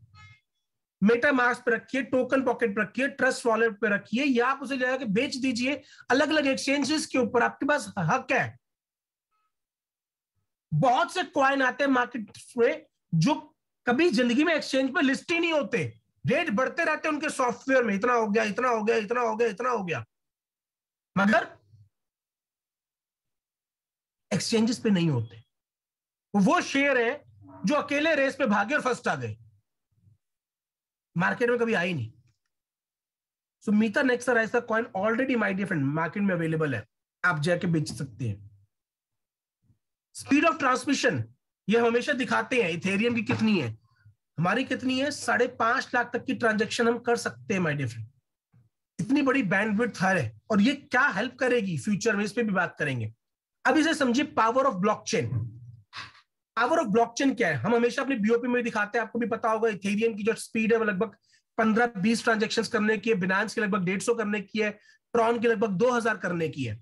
आज समझिए उसकी पावर क्या है। इथेरियम की स्पीड बहुत ज्यादा नहीं है, स्पीड सबसे कम है, मगर गैस फीस जो चार्जेस लेते हैं सबसे ज्यादा है, बट उसके बावजूद उस पर लगभग 7.5 लाख टोकन बने हुए हैं, यानी कि 7.5 लाख प्रोजेक्ट उसकी ब्लॉकचेन पे डिप्लॉय हुए हैं, जिससे उसको रेंट आता है, हर एक ट्रांजैक्शन होने पर। बिनांस पे 27 लाख, अब मैंने कल दिखाए थे 29 लाख से ज्यादा हो चुके हैं। इस पीपीटी को बने लगभग 6 महीने हो चुके हैं, तो 6 महीने के अंदर 27 लाख से बढ़ के लगभग 30 लाख को क्रॉस कर चुका है। 30 लाख टोकन बने हुए हैं, क्योंकि उसकी स्पीड थोड़ी ज्यादा और गैस फीस कम है। वो $1 के आसपास लेते तो 30 सेंट पे लेता है। ट्रॉन पर 1 करोड़ टोकन थे लगभग कुछ समय पहले, क्योंकि उसकी फीस और कम है और स्पीड और ज्यादा है।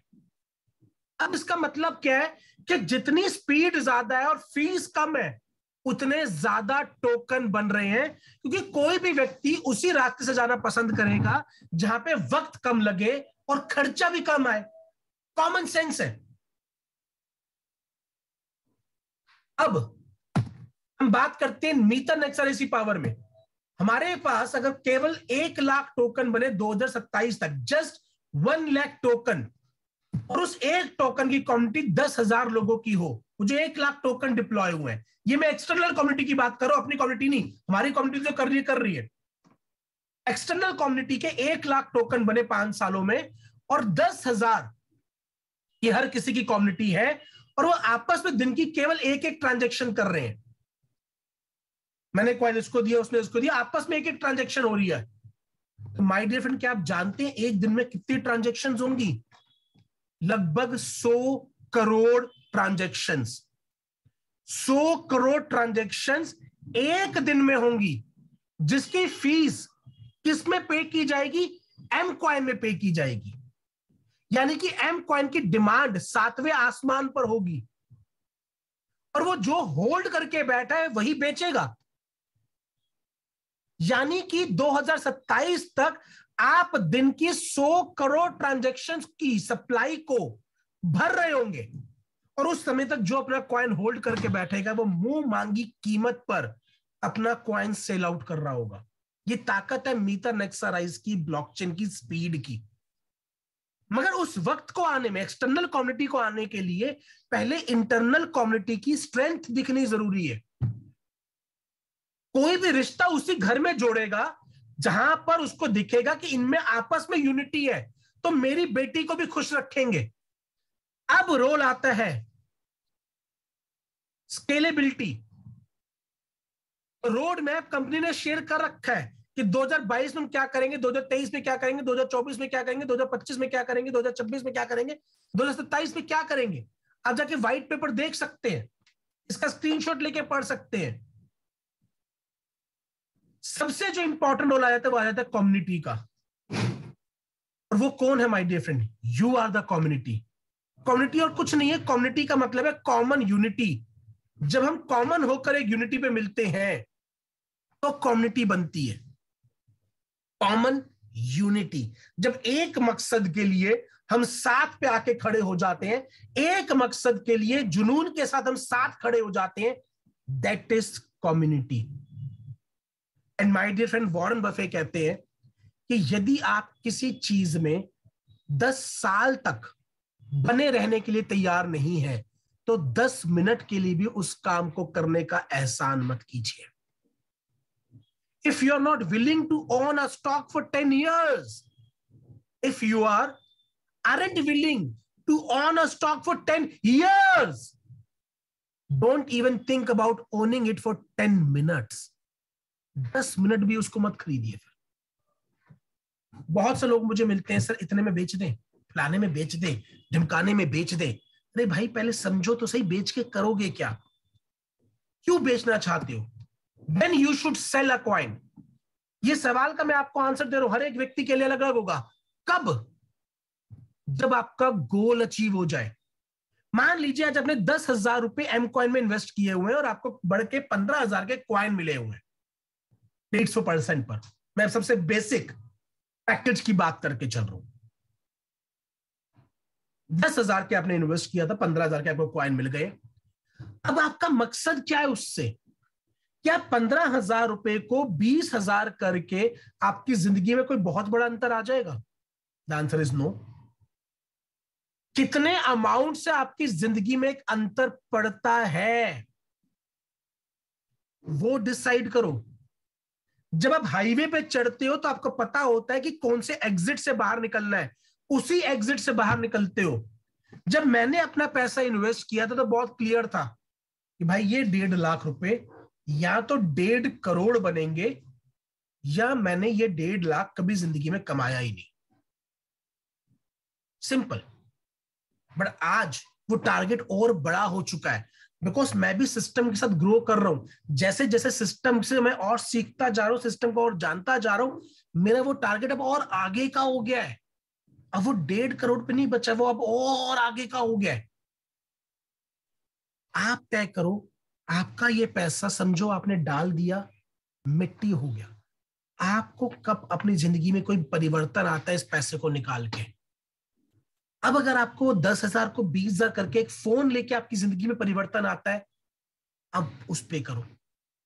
अगर आपको लगता है कि नहीं भाई ये 10,000 एक वो टिकट है जो कल को 1 करोड़ हो सकती है, किसी और जगह से 1 करोड़ आने के लिए पता नहीं कितना वक्त लगे, बट 3 साल में, 4 साल में, 5 साल में पॉसिबिलिटी है कि 1 करोड़ हो सकता है, मैं इसे तब तक नहीं बेचूंगा जब तक ये वो हो नहीं जाए। क्योंकि उस 1 करोड़ से मैं ये काम करूंगा और इससे मेरी जिंदगी में परिवर्तन आ जाएगा। मेरी जिंदगी उस लेवल को फाड़ के बाहर निकल जाएगी जिस पे मैं आज जी रहा हूं। माय डियर फ्रेंड, मुझे अपनी जिंदगी में 10 करोड़ का अगले 5 साल में एसेट क्रिएट करनी है। तो बस उस 10 करोड़ को क्रिएट करने के बाद मैं उसको इस प्रकार से इन्वेस्ट करूंगा कि मैं देश के टॉप 1% लोगों में आ जाऊं पैसिव इनकम में। मेरा टारगेट वो है जो मुझे यहां से क्रिएट करना है। आपने अपना टारगेट लिया हुआ है। आपका हो सकता है 10 लाख हो सकता है 5 लाख हो सकता है 50 करोड़ हो, बट पहले वो टारगेट तो लेके देखो। नहीं तो आए गए, आया राम गया राम, फिर जिंदगी में कोई बदलाव नहीं आएगा, फिर वहीं के वहीं रह जाएंगे। Do not sell out of fear, sell by an aim. Create a target और उस टारगेट के हिट होने पर ही वो काम करो, डर में नहीं। डर में नहीं माय डियर फ्रेंड। कोरोना में ना जाने कितने फाइनेंशियल लॉसेस हमने किए, फिर भी जिंदा बैठे हैं ना। डर में नहीं माय डियर फ्रेंड। अपनी जिंदगी के ड्राइवर बनो, डर में मत जिनो, पैसेंजर मत बनो। फलाने ने आके बोल दिया हु अच्छा ऐसा हो गया, कूद गए। बहुत से लोग मुझे आज मिलते हैं जो कंपनी को छोड़ के जा चुके हैं। अरे हमारे तो ब्लॉक क्यों नहीं ना है? तो मैं उनसे सवाल पूछ लेता हूं, अच्छा प्रूव कर दे चल कि नहीं है। तो उनके पास जवाब नहीं होता। क्यों? क्योंकि झूठ बोल रहे हैं, अफवाह फैला रहे हैं, और जिन लोगों के मन में डर है वो उसको पकड़ लेते हैं, क्योंकि उनके पास फेथ नहीं है, भरोसा नहीं है। उन्होंने अपने प्रोजेक्ट को कभी समझा ही नहीं। उन्होंने पहले किसी और के कहने पे कूद गए थे अंदर, अब किसी और के कहने पे बाहर कूद गए। उन्हें पता ही नहीं वो कौन सी गाड़ी में आके बैठे थे। वो फरारी का इंजन जो है ना, उठा के चेक कर रहे होते, आगे इंजन दिख ही नहीं रहा भाई। अरे फरारी का इंजन आगे नहीं होता, पीछे होता है। चेक तो करो जाके, पता तो हो पहले आप बैठे कौन सी गाड़ी में हो। अब हम मारुति ऑल्टो के हिसाब से उसको चेक करोगे तो फरारी तो दिखेगी नहीं ना आपको। पहले चेक तो करो बैठे किस में हो।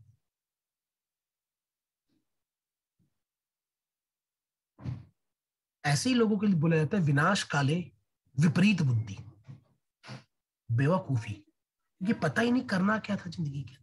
तो एक गोल बनाओ कि भाई मेरा ये पैसा इतना होगा, इससे मैं ये काम करूंगा तो मेरी देख जिंदगी में कुछ परिवर्तन आएगा। नहीं तो 10 को 15 करके तो देख कोई परिवर्तन आता भी नहीं। एक झूले की टिकट ली है तो पूरा मजा लो ना, ताकि बाद में उतर के बोलो यार मजा आ गया, मजा आ गया भाई, तब तो फायदा भी है। नहीं तो फिर क्या करोगे? फिर अगला झूला ढूंढना, फिर अगला झूला ढूंढना, फिर अगला झूला ढूंढना, फिर अगला झूला ढूंढना, फिर अगला झूला ढूंढना, फिर अगला झूला ढूंढना। फिर जिंदगी झूलती रहेगी। आप कभी नहीं झूलोगे, जिंदगी झूलेगी आपकी। अब ये आपका मैं 10,000 रुपए की बात करके चल रहा हूं। मैं कैसे चीजों को प्लान करता हूं कि भाई मैं 10,000 रुपए अगर एम कॉइन में इन्वेस्ट नहीं करता तो कहां इन्वेस्ट करता?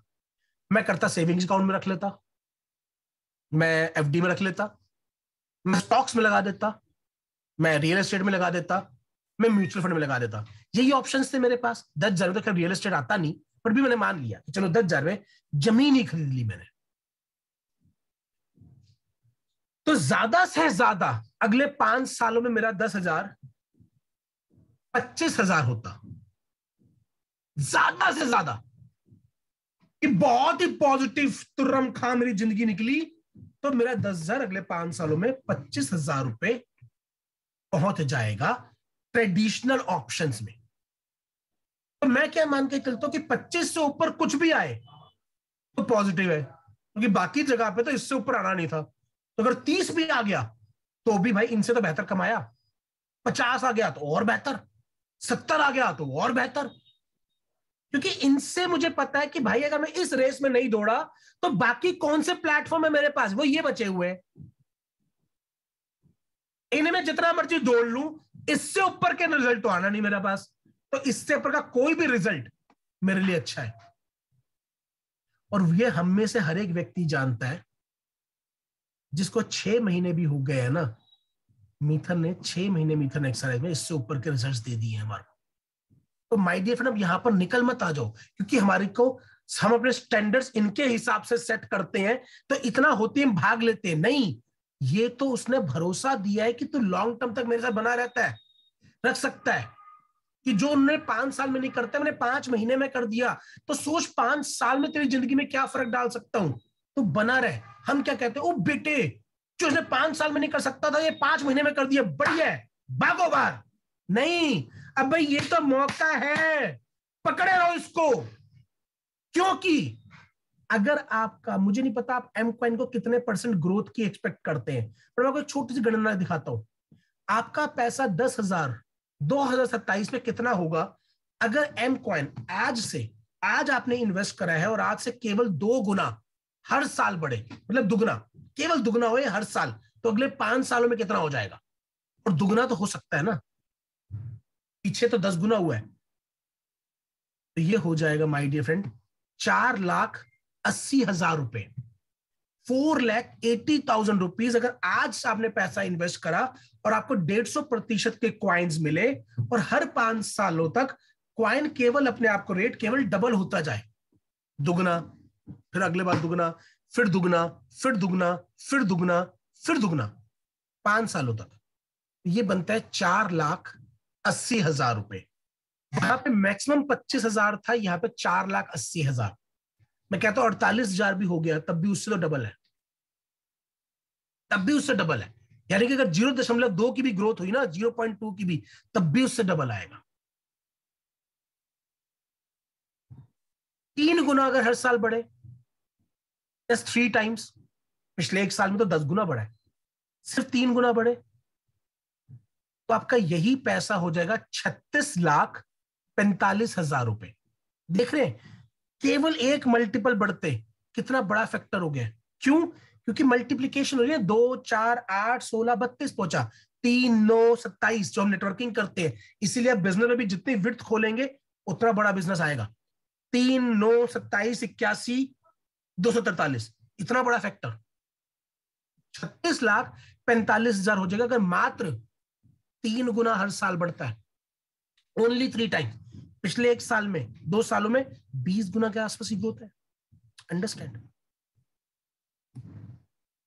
5 गुना अगर बढ़ता है, केवल ओनली 5 टाइम्स, 10 गुना बढ़ा है पिछले 1 साल में, ओनली 5 टाइम्स, तो आपका ये पैसा 4,68,75,000 रुपए हो जाएगा। अब मैं आपको एक बड़ी इंटरेस्टिंग न्यूज बताना चाहता हूं माय डियर फ्रेंड। क्या पता है हिंदुस्तान की एवरेज होल्डिंग कितनी है? एवरेज होल्डिंग, एवरेज एसेट 16,75,000 रुपए की एवरेज एसेट है। टॉप 10% में आने के लिए अगर आपके पास 16,75,000 रुपए की एसेट है तो अब हिंदुस्तान के टॉप 15-20% लोगों में है।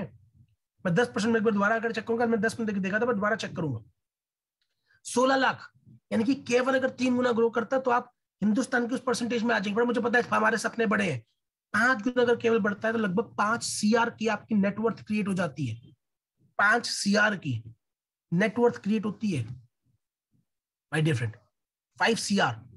अब ये 5 करोड़ रुपए को आपने ले जाकर, मैं बहुत मिनिमम बात करता हूं, आपने FD में रख दिया, केवल टैक्स वैक्स देने के बाद, चलो 3 करोड़ रुपए को आपने FD में रख दिया और आपको 8% आ रहा है आपके रिटर्न पर, तो 24-25 लाख रुपए सालाना आपका आएगा।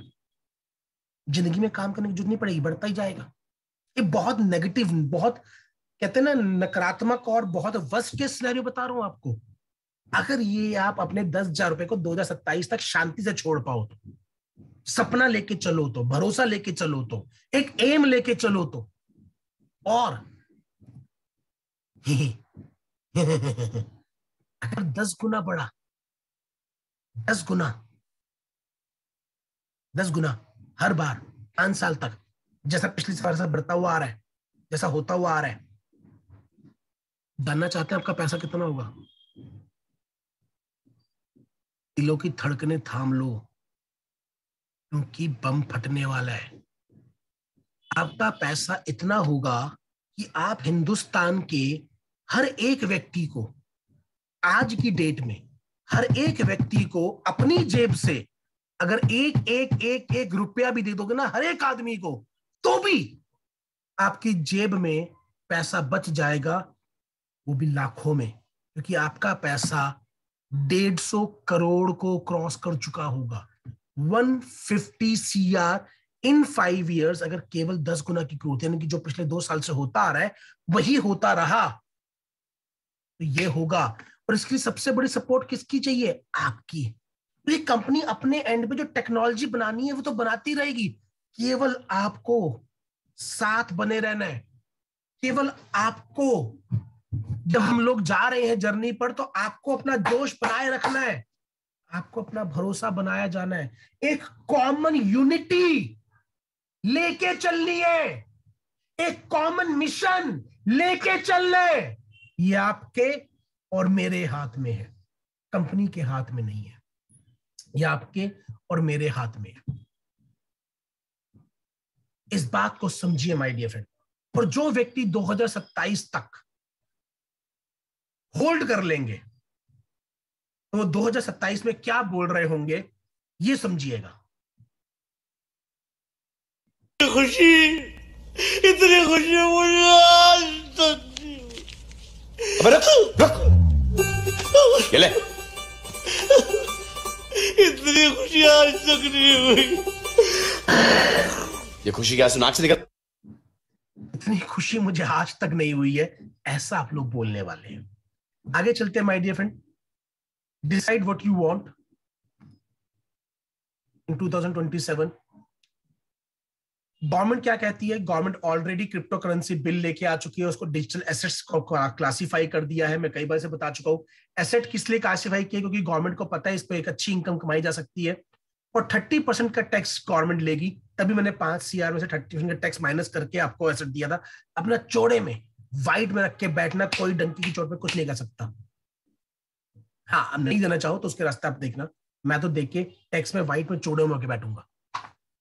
30% का टैक्स गवर्नमेंट कहती है भाई दे दो और खुश मौज मारो, मैं मारूंगा। अपना आराम से इत्मीनान से बैठना है। मैं बोलता हूँ ना, एम कॉइन को लेने का इंतजार नहीं करना, लेने के बाद इंतजार करना है, और उसको लेने के बाद बेचने के बाद आराम से इत्मीनान से बैठूंगा मैं चौड़ में होकर, टैक्स देके वाइट में। आज इंडिया कहाँ खड़ा है?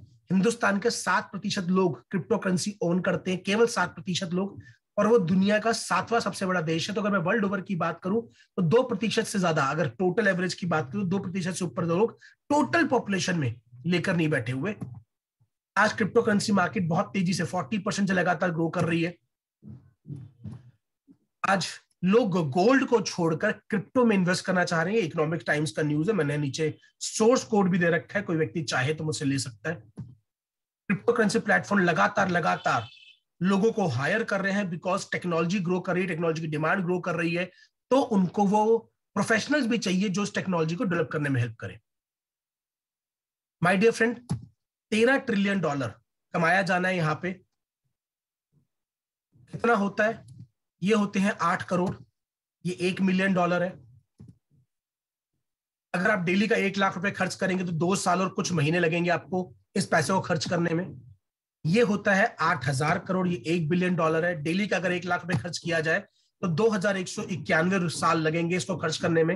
ये होता है $1 ट्रिलियन, 80,000 करोड़, सॉरी 8 लाख करोड़ से भी ऊपर। डेली का अगर 1 लाख खर्च किया जाए तो 21,91,000 साल लगेंगे $1 ट्रिलियन को खर्च करने में। और ये है $13 ट्रिलियन आपकी स्क्रीन पर। जिस इंडस्ट्री का आप पार्ट बन चुके हैं, जो कंपनी सबसे बेहतर इकोसिस्टम लेकर चल रही है, इतना पैसा इस इंडस्ट्री में कमाया जाने वाला है। मुझे नहीं पता कितने जीरो लग गए, आप कैलकुलेट कीजिएगा, स्क्रीनशॉट ले लेना। डेली का अगर 1 लाख रुपए खर्च किया जाए तो 2,84,83,000 साल लगेंगे इस पैसे को खर्च करने के लिए। अगर डेली का 1 लाख रुपए खर्च करे आपकी जनरेशन, और एक जनरेशन को 40 साल का मान लिया जाए, तो आपकी 7 लाख पुश्ते इस पैसे में जी सकती हैं मौज के साथ। अगर आपको सिर्फ 7 जनरेशन का ख्याल रखना है तो केवल 0.00001% की कमाई करनी है अगर आपकी जनरेशन डेली का 1 लाख रुपए खर्च करे और 40 साल की एक जनरेशन मानी जाए। हालांकि 21 लाख की जनरेशन होती है, और आज भी हिंदुस्तान में 1 लाख रुपए महीना कमाने वाला व्यक्ति हिंदुस्तान के टॉप 10% लोगों में आता है सर। टॉप 10% लोगों में जो 1 लाख महीना कमाता है। How to make a fortune 3 तरीके होते हैं। आपको डिप लेना पड़ेगा, आप डेवलप कर सकते हैं, इन्वेस्ट कर सकते हैं, या प्रमोट कर सकते हैं। मीथर नेक्सर आईसी एकमात्र ऐसा सिस्टम है जो आपको तीनों ऑफर करता है। 2024 में अगर आप चाहेंगे तो आप अपना टोकन भी हमारी अपना ब्लॉकचेन पे आके डेवलप कर पाएंगे। तो डेवलप, इन्वेस्ट और प्रमोट तीनों मौके आपको मीथा नेक्सा ऑफर करने वाली है। My dear friend, it's time to rise with मीथा नेक्सा राइज।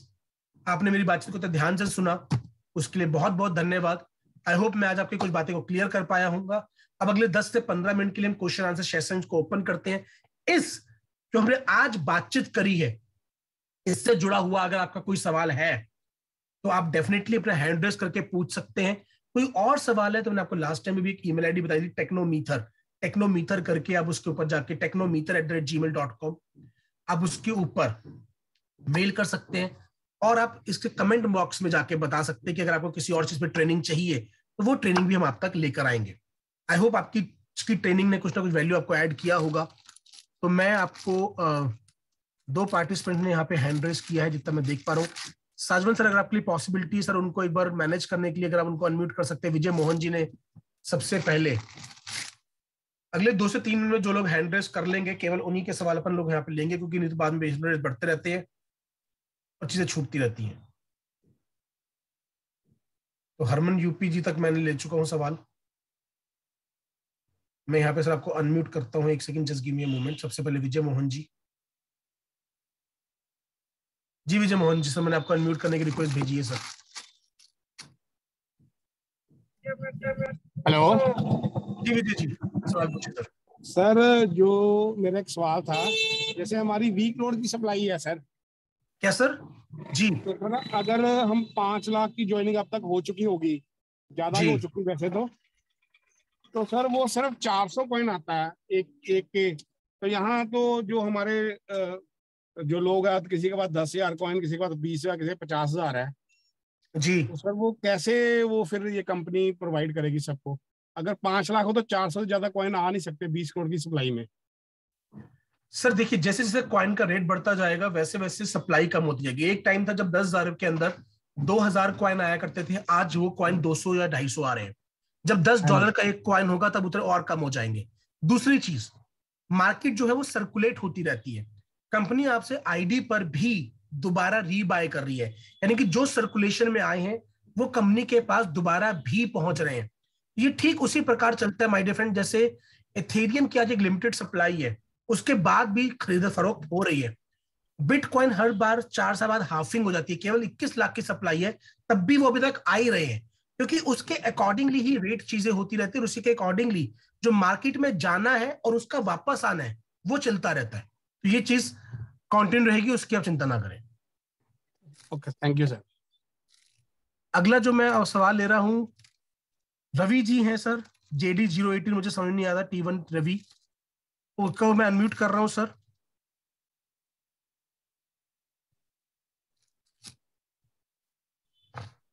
हाँ, हेलो जी जी सर, पूछें। हाँ, रविंद्र देशपांडे फ्रॉम मुंबई। जी रविंद्र जी, पूछे सर। हाँ, नहीं, अभी आपने जो बोला वैसा मेरे पास तो जो है, मेरा मतलब औरंगाबाद में ब्रदर्स है, अभी सिंह साहब की तरफ से, फिर मेरे पास एम कॉइन का मैंने ज्वाइन किया हुआ है, मेरी फैमिली भी पूरी ज्वाइन है। आपका कोई सवाल है तो आप पूछ सकते हैं सर, यहाँ पर कोई टेस्टिमोनियल वाला पार्ट नहीं लिया जा रहा। अगर आपका कोई सवाल है तो आप पूछ सकते हैं सर। नहीं, सवाल यही है कि मेरे साथ 50-100 लोग जोड़ना चाहते हैं, लेकिन अगर रिकॉर्डिंग मुझे मिलती है तो मैं उनको सुना दूंगा, उस हिसाब से अपन आगे जा सकते हैं। मुझे बिजनेस बढ़ाने के लिए थोड़ा इनको मोटिवेट करना पड़ेगा। दो यूट्यूब चैनल है, एक ये मीथर ऑफिशियल करके, आप इसको सर्टेनली सब्सक्राइब कर लीजिए जाकर, और दूसरा मीथर यूनिवर्सिटी। ओके, 2 यूट्यूब चैनल है, आप इन दोनों को सब्सक्राइब कर लीजिए। ये जो यूट्यूब की अभी आपकी जो रिकॉर्डिंग हो रही है ये मीथर यूनिवर्सिटी पे अपलोड हो जाएगी, यहाँ पे आप जाके सब्सक्राइब कर सकते हैं। लास्ट टाइम भी जो ट्रेनिंग हुई थी उसकी भी वीडियो यहाँ पे सारी की सारी आपको रिकॉर्डिंग लगा था, यहाँ पे मिलती चली जाएंगी my dear friend. Thank you. ये लास्ट वीक जो ट्रेनिंग हुई थी उसको भी देखिए यहाँ पे अपलोड कर दिया गया है, तो आपको यहाँ पे वो रिकॉर्डिंग्स मिल जाएंगी। आप इन दोनों को, मीथर यूनिवर्सिटी आप सर्च करेंगे और मीथर ऑफिशियल, आप इन दोनों चैनल पर जाकर सब्सक्राइब कर सकते हैं सर। थैंक यू जी।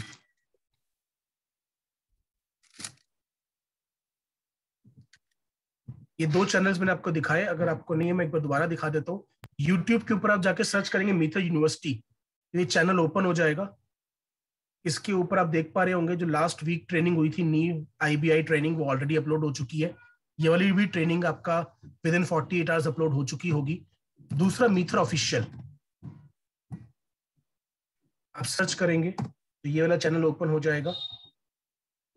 यहाँ पर भी आपको सारी के सारी जो है इंफॉर्मेशन जो कंपनी एंड की होती है वो सारी की सारी आपको मिलती रहेंगी। अब इन दोनों चैनल को अगर सब्सक्राइब करते तो आप तक ये सारी जानकारी पहुंचती रहेगी। लाइव होने के बाद इसके ऊपर अपलोड कर दिया जाता है सर। Thank you sir. अगला जो सवाल मैं एक बार देख लेता हूँ, मैंने स्क्रीनशॉट लेके रखा था क्योंकि पिछली बार होता क्या था, बीच बीच में लोग हैंड रेस करते जाते थे। अगला जो मैं सवाल लेना चाहूंगा, मैं एक बार स्क्रीनशॉट देख लेता हूँ किसका था।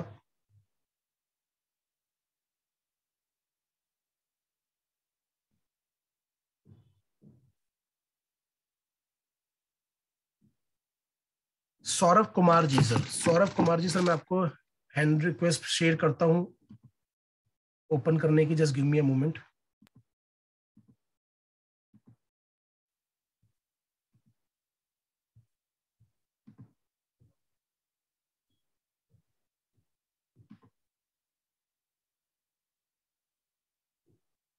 सौरभ कुमार जी, मैंने आपको अनम्यूट करने की रिक्वेस्ट भेजी है सर। यहाँ पे आप प्लीज अपने आपको अनम्यूट कर सकते हैं और आपका जो सवाल है वो पूछ सकते हैं सर। जी सर, थैंक यू अनम्यूट करने के लिए। सर बताना चाह रहे थे कि टेक्नोलॉजी बेस जो है हमारा टेक के बारे में, कैसे विड्रॉल लिया जाता है, इस सब में ज्यादा प्रॉब्लम आ रही है सर। कैसे यूएसडीटी बनाया जाता है एमकॉइन को। जी बिल्कुल सर। ठीक है सर, नेक्स्ट टाइम जो ट्रेनिंग है उसमें इस चीज को ले लिया जाएगा। आपसे एक रिक्वेस्ट है कि आप कमेंट भी कर दीजिएगा इस चीज को, ठीक है। बाकी मैं नोट डाउन कर लेता हूं कि कैसे उसको बनाया जाता है। उसके ऊपर जो है हम ट्रेनिंग रेग लेंगे, कैसे विड्रॉ करना है और कैसे एमएन कॉइन से यूएसडीटी और यूएसडीटी से एम कॉइन बनाया जाता है। ठीक है सर, बिल्कुल अभी सर। अगर आपका कोई सवाल इससे रिलेटेड है तो आप पूछ सकते हैं सर। बाकी चीजों की रिक्वेस्ट के लिए technometer@gmail.com मैंने आपको बताया था, आप उसके ऊपर शेयर कर सकते हैं या फिर आप कमेंट बॉक्स के अंदर जाके बता सकते हैं। अभी जो सवाल है, अगर आपका इससे कोई रिलेटेड सवाल है तो आप डेफिनेटली यहाँ पे पूछ सकते हैं सर। अगला मैं देख लेता हूं, अगला संजीत कुमार जी। तो सर मैं आपको अनम्यूट करने की रिक्वेस्ट भेज रहा हूँ। हेलो जी संजीत जी। हाँ सर, नमस्कार। नमस्कार संजीत जी। बोल रहे हैं कि सर ये ट्रेडबिट से हम एक्सचेंज से मारे थे, विड्रॉल 7 दिन हो गया या 8वां दिन हो रहा है, अभी तक एक्सचेंज पे पहुंचा नहीं है सर। उसके लिए आपने ट्रेडबिट से कहाँ पे किया था? आईडी से ट्रेडबिट एक्सचेंज पे मारे थे सर। तो उसके लिए आप मीथर की आईडी पे जाकर अपनी सपोर्ट टिकट रेस कर दीजिए, ठीक है सर। वहां पे आपको टिकट रेस करना पड़ेगा। अगर आपको प्रोसेस नहीं पता है सर तो पिछली बार की ट्रेनिंग में बताया गया था। आप न्यू आईबीआई ट्रेनिंग मीथर यूनिवर्सिटी चैनल पे आके देख सकते हैं। आप अपनी अपलाइन का सपोर्ट ले सकते हैं, ठीक है सर। ठीक है सर, इतना उसके लिए समय आपको क्यों लगेगा? टिकट रेस करनी पड़ेगी सर। डॉक्टर ए के आजाद, मैं फिर एक रिक्वेस्ट करूंगा, अगर आपका इस ट्रेनिंग से जुड़ा हुआ पहले कोई सवाल है तो आप पूछ सकते हैं। जी डॉक्टर ए के आजाद जी। जी सर, नमस्कार। नमस्कार ए के जी सर। सर मेरा क्वेश्चन ये है कि जो हमें किसी की ज्वाइनिंग लगाते हैं तो उसके बदले में जो हमें डॉलर मिलता है, उस डॉलर को मैं अपने अकाउंट में कैसे ट्रांसफर कर सकूंगा, इसके बारे में कोई जानकारी चाहिए इस तरह में। उसको पहले आपको अपने एक्सचेंज पे विड्रॉ करना पड़ेगा सर, और वहां से आप उसको सेल आउट करके लेके आ सकते हैं। किस एक्सचेंज विड्रॉल हो सकता है सर ये? सर अभी आप ट्रेडबिट पे कर सकते हैं, वहां से आपको फिर P2P में आपको सेल आउट करना पड़ेगा। अभी ये अगेन लेंदी प्रोसेस है सर। इसको समझने के लिए या तो आप अपने अपलाइन से एक बार बात कीजिएगा, या फिर इस ट्रेनिंग को भी हमने लास्ट टाइम जो कवर किया गया था, आगे हम और ट्रेनिंग्स में चीज को दोबारा कवर करेंगे। यहाँ पे इस चीज को समझाना और भी बताना पॉसिबिलिटी नहीं है। इससे जुड़ी हुई वीडियो भी हम आपको अपलोड कर देंगे मीथर यूनिवर्सिटी चैनल के ऊपर, तो वहां पे जाके भी आप देख सकते हैं sir. Okay sir, thank you sir. Utpal ji का मैं हैंड रेज देख पा रहा हूं सर, मैं आपको अनम्यूट करने की, उत्पल जी आपको अनम्यूट करने की रिक्वेस्ट मैं आपसे शेयर कर रहा हूं सर। हेलो सर जी, नमस्कार। नमस्कार सर। मैं उत्पल हल्दर उत्तराखंड से बोल रहा हूँ। मेरा क्वेश्चन ये है कि हमारा जो एमकॉइन का रेट बढ़ता है सर, ठीक है ना जी, तो ये सारा इकोसिस्टम की वजह से ही बढ़ता है जी। इकोसिस्टम का जो इनकम है उसका कितना परसेंट हमारे एमकॉइन में जाता है? 100% या कुछ परसेंट है? जैसे अभी सर कभी भी जो इनकम का रेवेन्यू का 100% उसमें नहीं जाता होता, ये मार्केट की डिमांड एंड सप्लाई पर होता है। जब टाटा अपना प्रॉफिट बनता है, जब टाटा का शेयर बढ़ता है, तो टाटा अपनी प्रॉफिट उस शेयर में नहीं डालती है। जब लोगों को ये होता है कि हाँ भविष्य में इसका रेट और बढ़ेगा तो उसकी डिमांड बढ़ती है और दूसरा व्यक्ति आपको उसी चीज के लिए ऊंचा दाम पे करने के लिए तैयार रहता है। टाटा अपना प्रॉफिट कमा के शेयर में नहीं डाल रही कि अच्छा शेयर खुद ही खरीद लेती हूँ, ऐसा नहीं होता है। ठीक है सर, उसके लिए डिमांड और सप्लाई का जो होता है कि कितना यूजेबिलिटी, उन सब फैक्टर्स के ऊपर सामने वाला व्यक्ति आपसे, जैसे आप अपने घर के, अगर अपने किसी ने मकान बेचना हो, अगर उस मकान को खरीदने वाले ज्यादा लोग हैं तो ज्यादा बोली उसकी लगेगी। ठीक वैसे ही स्टॉक मार्केट में, फॉरेक्स मार्केट में, क्रिप्टो मार्केट के अंदर किसी भी चीज का प्राइस बढ़ता है। कंपनी अपना प्रॉफिटेबिलिटी उसमें नहीं डालती, कंपनी अपने आपको और बेहतर करने के लिए, अपने इकोसिस्टम को और बेहतर करने के लिए, अपनी सर्विसेज को और बेहतर करने पे काम करती है ताकि उसकी ग्रोथ लगातार हो और उस ग्रोथ से उसका शेयर भी बढ़े। बिकॉज जितना कंपनी का शेयर बढ़ेगा उतना ही फायदा कम्युनिटी को होगा, उतने ही गुडविल कंपनी की बढ़ेगी, उतना फायदा कंपनी को भी होने वाला है सर। नेक्स्ट में सर हाथ देख पा रहा हूं अत्यदीप गौतम जी ने हाथ रेस किया हुआ था सर, तो मैं आपको अनम्यूट करने की रिक्वेस्ट शेयर करता हूं यहाँ पे सर। सर नमस्कार। नमस्कार sir. Sir Nexa education course कैसे होता है सर जी? सर नेक्सा एजुकेशन कोर्स के लिए जाकर आपको नेक्सा राइज वाली जो हमारी वेबसाइट है उसके ऊपर जाकर आपको उसको बाय करना पड़ेगा। ठीक है ना, जिस तरह से आप मीटर का पैकेज बाय करते हैं वैसे ही प्रोसेस उसका बाय करने का रहता है। उसमें अलग अलग कोर्सेज होते हैं, फिर आपको उस कोर्सेज को सिलेक्ट करना पड़ेगा। ठीक है सर, और वहां पर आपको पेमेंट करके आपको उस कोर्स को लेना पड़ेगा। प्रोसेस वैसे ही रहता है जैसे आप मीटर का पैकेज बाय कर रहे हैं, वैसे ही आपको उसका पैकेज बाय करके अपने जो कोर्सेज आप करना चाहते हैं उसको आप कर सकते हैं सर। ठीक है सर। इसके बारे में भी किस प्रकार से हम नेक्सराइज की इकोसिस्टम को यूज कर सकते हैं, हम एक ट्रेनिंग दोबारा से लेंगे। पहले एक बार ये ट्रेनिंग इंटरनेट हो चुकी है तो उसके ऊपर भी हम एक ट्रेनिंग दोबारा से ले सकते हैं। मैं डेफिनेटली आपसे रिक्वेस्ट करूंगा कि जो इसकी वीडियो अपलोड हो उसके ऊपर आप जाकर कमेंट करें या फिर technometer@gmail.com के ऊपर आप इसके ऊपर जरूर सवाल मेल कर दें ताकि हम उसको आगे की फ्यूचर ट्रेनिंग में कवर कर सकें सर।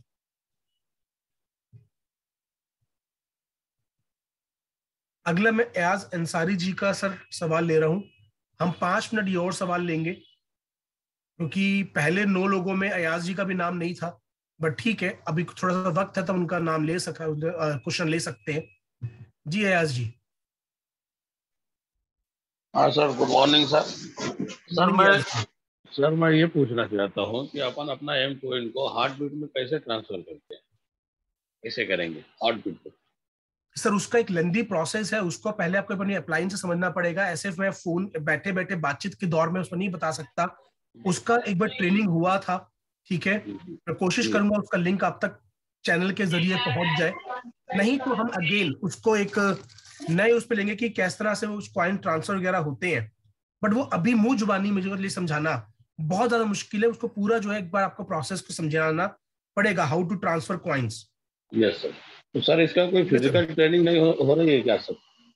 सर फिजिकल ट्रेनिंग्स होती हैं, आपकी अप्लायंस बनाती हैं, एलडीपी होती रहती है, मगर हर व्यक्ति का फिजिकली पहुंच पाना कई बार पॉसिबल नहीं हो पाता। तो जूम, हम जब टेक्नोलॉजी के उसमें काम कर रहे हैं तो टेक्नोलॉजी हमारे को और बेहतर समझने की जरूरत है क्योंकि टेक्नोलॉजी हम सभी के लिए काम को आसान कर देती है। जी जी सर। अभी लेटेस्ट कोई एलडीपी ऑर्गेनाइज हो रही है क्या सर? सर जो भी होगी आपका उस तक इन्फॉर्मेशन पहुंच जाएगी, आप सिस्टम से कनेक्टेड रहिएगा। ठीक है सर। ठीक है sir. Thank you sir. Jitendra Gill ji का सर मैं सवाल ले लेता हूं। मोस्ट प्रॉब्ली ये 1-2 सवाल हम और ले पाएंगे आज के उसमें। जी गिल साहब। Hello, good evening sir. Good evening sir. Sir मैंने 2 तारीख को अपनी आईडी से मेटामास्क में 800 कॉइन ट्रांसफर किए थे, वो अभी पेंडिंग शो हो रहा है। सर एक बार आप उसका सपोर्ट टिकट प्लीज आप उसमें जाके रेज कर दीजिए कि क्या वजह हुई है, ठीक है ना, क्योंकि उसका आंसर मेरे पास भी नहीं हो पाएगा। ये टेक्निकल जो फैक्टर है वो कोई और ही बता सकता है। तो आपको टिकट रेज करना मेरे ख्याल से डेफिनेटली आता होगा, आपने अगर ट्रेनिंग्स अटेंड करी होंगी तो आप सपोर्ट टिकट पे जाके उसे रेज कर दीजिए, वहां से आपको डेफिनेटली उसका आंसर मिल जाएगा सर। ओके, तो ये यूजुअली कितना टाइम लगता है नॉर्मल? कंपनी 7 वर्किंग डेज बोलती है। नहीं कुछ हाजी सब्जी लिया है दुकान जाई ना, अब कहाँ देर लगी तो दाल कंपनी सर सेकंड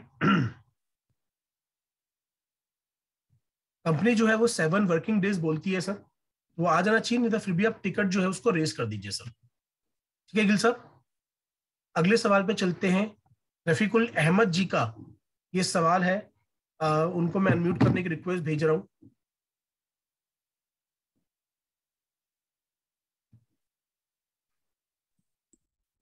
जी अहमद साहब अपना सवाल पूछ सकते हैं सर। हाँ, मेरा सवाल ये है, आपका जो मेटामास्क का हम लोग वॉलेट बनाते हैं उसमें आपका चेन आईडी जो 2021 डालते हैं वो आपका एक्सेस नहीं हो रहा है। सर मैं अगेन भी बोलूंगा, मैंने पहले भी बोला था, अगर आपके इस ट्रेनिंग से रिलेटेड कोई सवाल है तो आप पूछ सकते हैं, बिकॉज ये सारी चीजों को आंसर देने के लिए मुंह जुबानी आंसर नहीं दिया जा सकता, ठीक है ना सर। इसके लिए आपको मीटर नेक्सा इसके इकोसिस्टम में एक बार जाके आपको रिक्वेस्ट डालनी पड़ेगी, बिकॉज टेक्निकल चीजों की जो जानकारी है वो ऑन हैंड मेरे पास भी अवेलेबल नहीं होती है। वहां पर आपको सपोर्ट टिकट रेज करना पड़ेगा। अगर आपको वहां से आंसर नहीं मिलता है तो अलग बात है, तब आपको अपनी अप्लायंस के जरिए से बातचीत करनी होगी, बट वहां पर आपको डेफिनेटली आंसर मिल जाएगा, बिकॉज सपोर्ट टीम इसलिए बैठी है ताकि आपके टेक्निकल सवालों का आंसर दिया जा सके। उसका सपोर्ट टीम में मैसेज तो डाल रहा है, उसका कोई रिप्लाई आंसर नहीं मिल रहा है ना, इसलिए तो आपको पूछना पड़ा। सर आप अपनी अप्लायंस एक बार डिस्कस कीजिए, क्योंकि मुझे भी आइडिया नहीं है ये जो आपने सवाल पूछा है, क्योंकि मैंने भी इस चीज को लेटेस्ट में चेक करके नहीं देखा हुआ। एक बार आपने अपनी अलायंस से बात कर, जो आपके स्पार्टन लीडर आए हैं उनसे आपने बात करी इस बारे में? लीडर से वो तो बोलता है उसमें सपोर्ट में डालने के लिए, तो सपोर्ट में मैंने डाल दिया था लेकिन उसका रिप्लाई नहीं आया। एक बार दोबारा से आप डाल दीजिए डेफिनेटली, क्योंकि वहीं से आपको इस बारे में आंसर आ सकता है। ठीक है सर, आप दोबारा सपोर्ट पर रिकॉर्ड रेज कर दीजिए। Thank you sir. 12:54 हो चुके हैं। अभी तक जितने हमारे लिए पॉसिबल थे हमने सवालों को आंसर लिया। आगे की हम बातचीत अभी सवालों को आंसर नहीं ले पाएंगे। शुरुआत में मैंने जब मौका दिया था केवल 9 ही लोगों ने हैंड रेज किया था उस समय पर, उसके बावजूद भी हमने कुछ और एक्स्ट्रा सवालों को ले लिया है। वक्त आगे की हम आज की बातचीत के लिए विदा लेंगे। अगर साजवन सर अवेलेबल है और वो कुछ चीजें यहाँ पे ऐड ऑन करना चाहेंगे so you are most welcome, so that you can also give your inputs. आप अपने कंक्लूडिंग रिमार्क्स अगर यहाँ पे देना चाहते हैं, साजवन सर ओवर टू यू, अगर आप अवेलेबल है सर तो।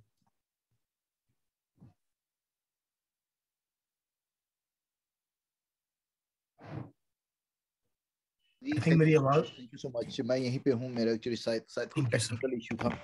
जी जी जी। It was really a wonderful session sir, बहुत ही बेहतरीन तरीके से आपने चीजों को बताया। और ये सब चीजें वो हैं जो हमारे सभी एसोसिएट्स को उनकी कोर में चीजें होनी चाहिए, उनकी नॉलेज में चीजें होनी चाहिए। एंड ये कहीं ना कहीं इनके ऊपर आपकी एक्सपर्टीज आपको रियल में एक बहुत बड़े डायरेक्शन देगी, बहुत बड़ा बिजनेस में आपका बूम आएगा। एंड डेफिनेटली कुछ क्वेश्चंस हैं जिसपे जो भी हमारे कुछ साथियों ने पूछे हैं, तो यहाँ पर 1-2 चैनल्स हैं। सुजीत भाई का चैनल है अनुराग जी, उसमें एक क्वेश्चंस के जवाब हैं। कैसे हॉटबीट पे ट्रांसफर किया जाता है, कैसे विड्रॉ किया जाता है, कैसे एम कैश बनाया जाता है, वो सारी की ऑलरेडी सारी की सारी ट्यूटोरियल्स वीडियोस हमारी अलग अलग चैनल्स पे पड़ी हुई हैं। तो आप अपने अपलाइन से प्लीज एक बार रिक्वेस्ट कीजिएगा। एंड आई थिंक उनका मीटर ITES के नाम से उनका चैनल है सुजीत सर का, तो उसमें बहुत सारी छोटी छोटी वीडियोस हैं जहां पर एक क्वेश्चंस के जवाब, most of the relevant question जो अभी पूछे गए थे उन सभी के जवाब वहां पे आपको मिल जाएंगे। तो ओवरऑल वेरी लकी कि सॉरी सर मैं आपको बीच में रोक रहा हूँ, वी आर वेरी लकी कि सुजीत भाई हमारे बीच में है। हाँ, तो वो जनरली उसका भी सैटरडे का एक मीटिंग रहती है, पिछली बार तो उन्होंने वहीं से लाइव मीटिंग ली थी। तो आपके बातचीत के बाद मैं चाहूंगा सुजीत भाई अगर आपके लिए पॉसिबल है तो आप 5 से 7 मिनट ये जो सवाल आपने सुने होंगे तो आप उनके आंसर डेफिनेटली वहां पर दे दीजिए, ताकि उन लोगों तक भी वो सवाल पहुंच सके, बिकॉज आप टेक्निकली बहुत साउंड है। और आप टेक्निकल लगातार चीजों पे अपने आप को अपग्रेड करते रहते हैं। अगर सुजीत भाई आफ्टर द साजवन सर सेशन उनकी बातचीत के बाद अगर आप उन सवालों का आंसर दे पाए तो बहुत बेहतर होगा। तो मैं ज्यादा समय नहीं लूंगा सर, मैं तो ये कह रहा हूँ कि ये जो सेशन था बहुत ही अल्टीमेट था और इसको बहुत ही पॉजिटिव नोट पे और इसी एनर्जी के साथ हमें यहाँ पे छोड़ना चाहिए। बाकी सुजीत भाई अगर कुछ ऐड ऑन करना चाहें तो प्लीज सुजीत भाई, ओवर टू यू। सुजीत भाई मैंने आपको को-होस्ट बना दिया है, आप अपने आप को अनम्यूट कर सकते हैं। बहुत बहुत धन्यवाद सर आपका, और बहुत बहुत धन्यवाद हमारे great both mentor mister Sajwan sir का भी। तो यहाँ पर मैं मेरे सभी फ्रेंड्स को एक बात कहना चाहूंगा सर कि आपने जितनी भी चीजें बताई है सब चीजें A to Z परफेक्ट है। और जिनका जो भी क्वेश्चन था, जैसे कि किसी ने पूछा कि 2021 डालने पर वो एक्सेप्ट नहीं कर रहा है, तो मैं बताऊंगा मैं अभी जस्ट रिसेंट में करके आपको बता रहा हूं कि हो रहा है।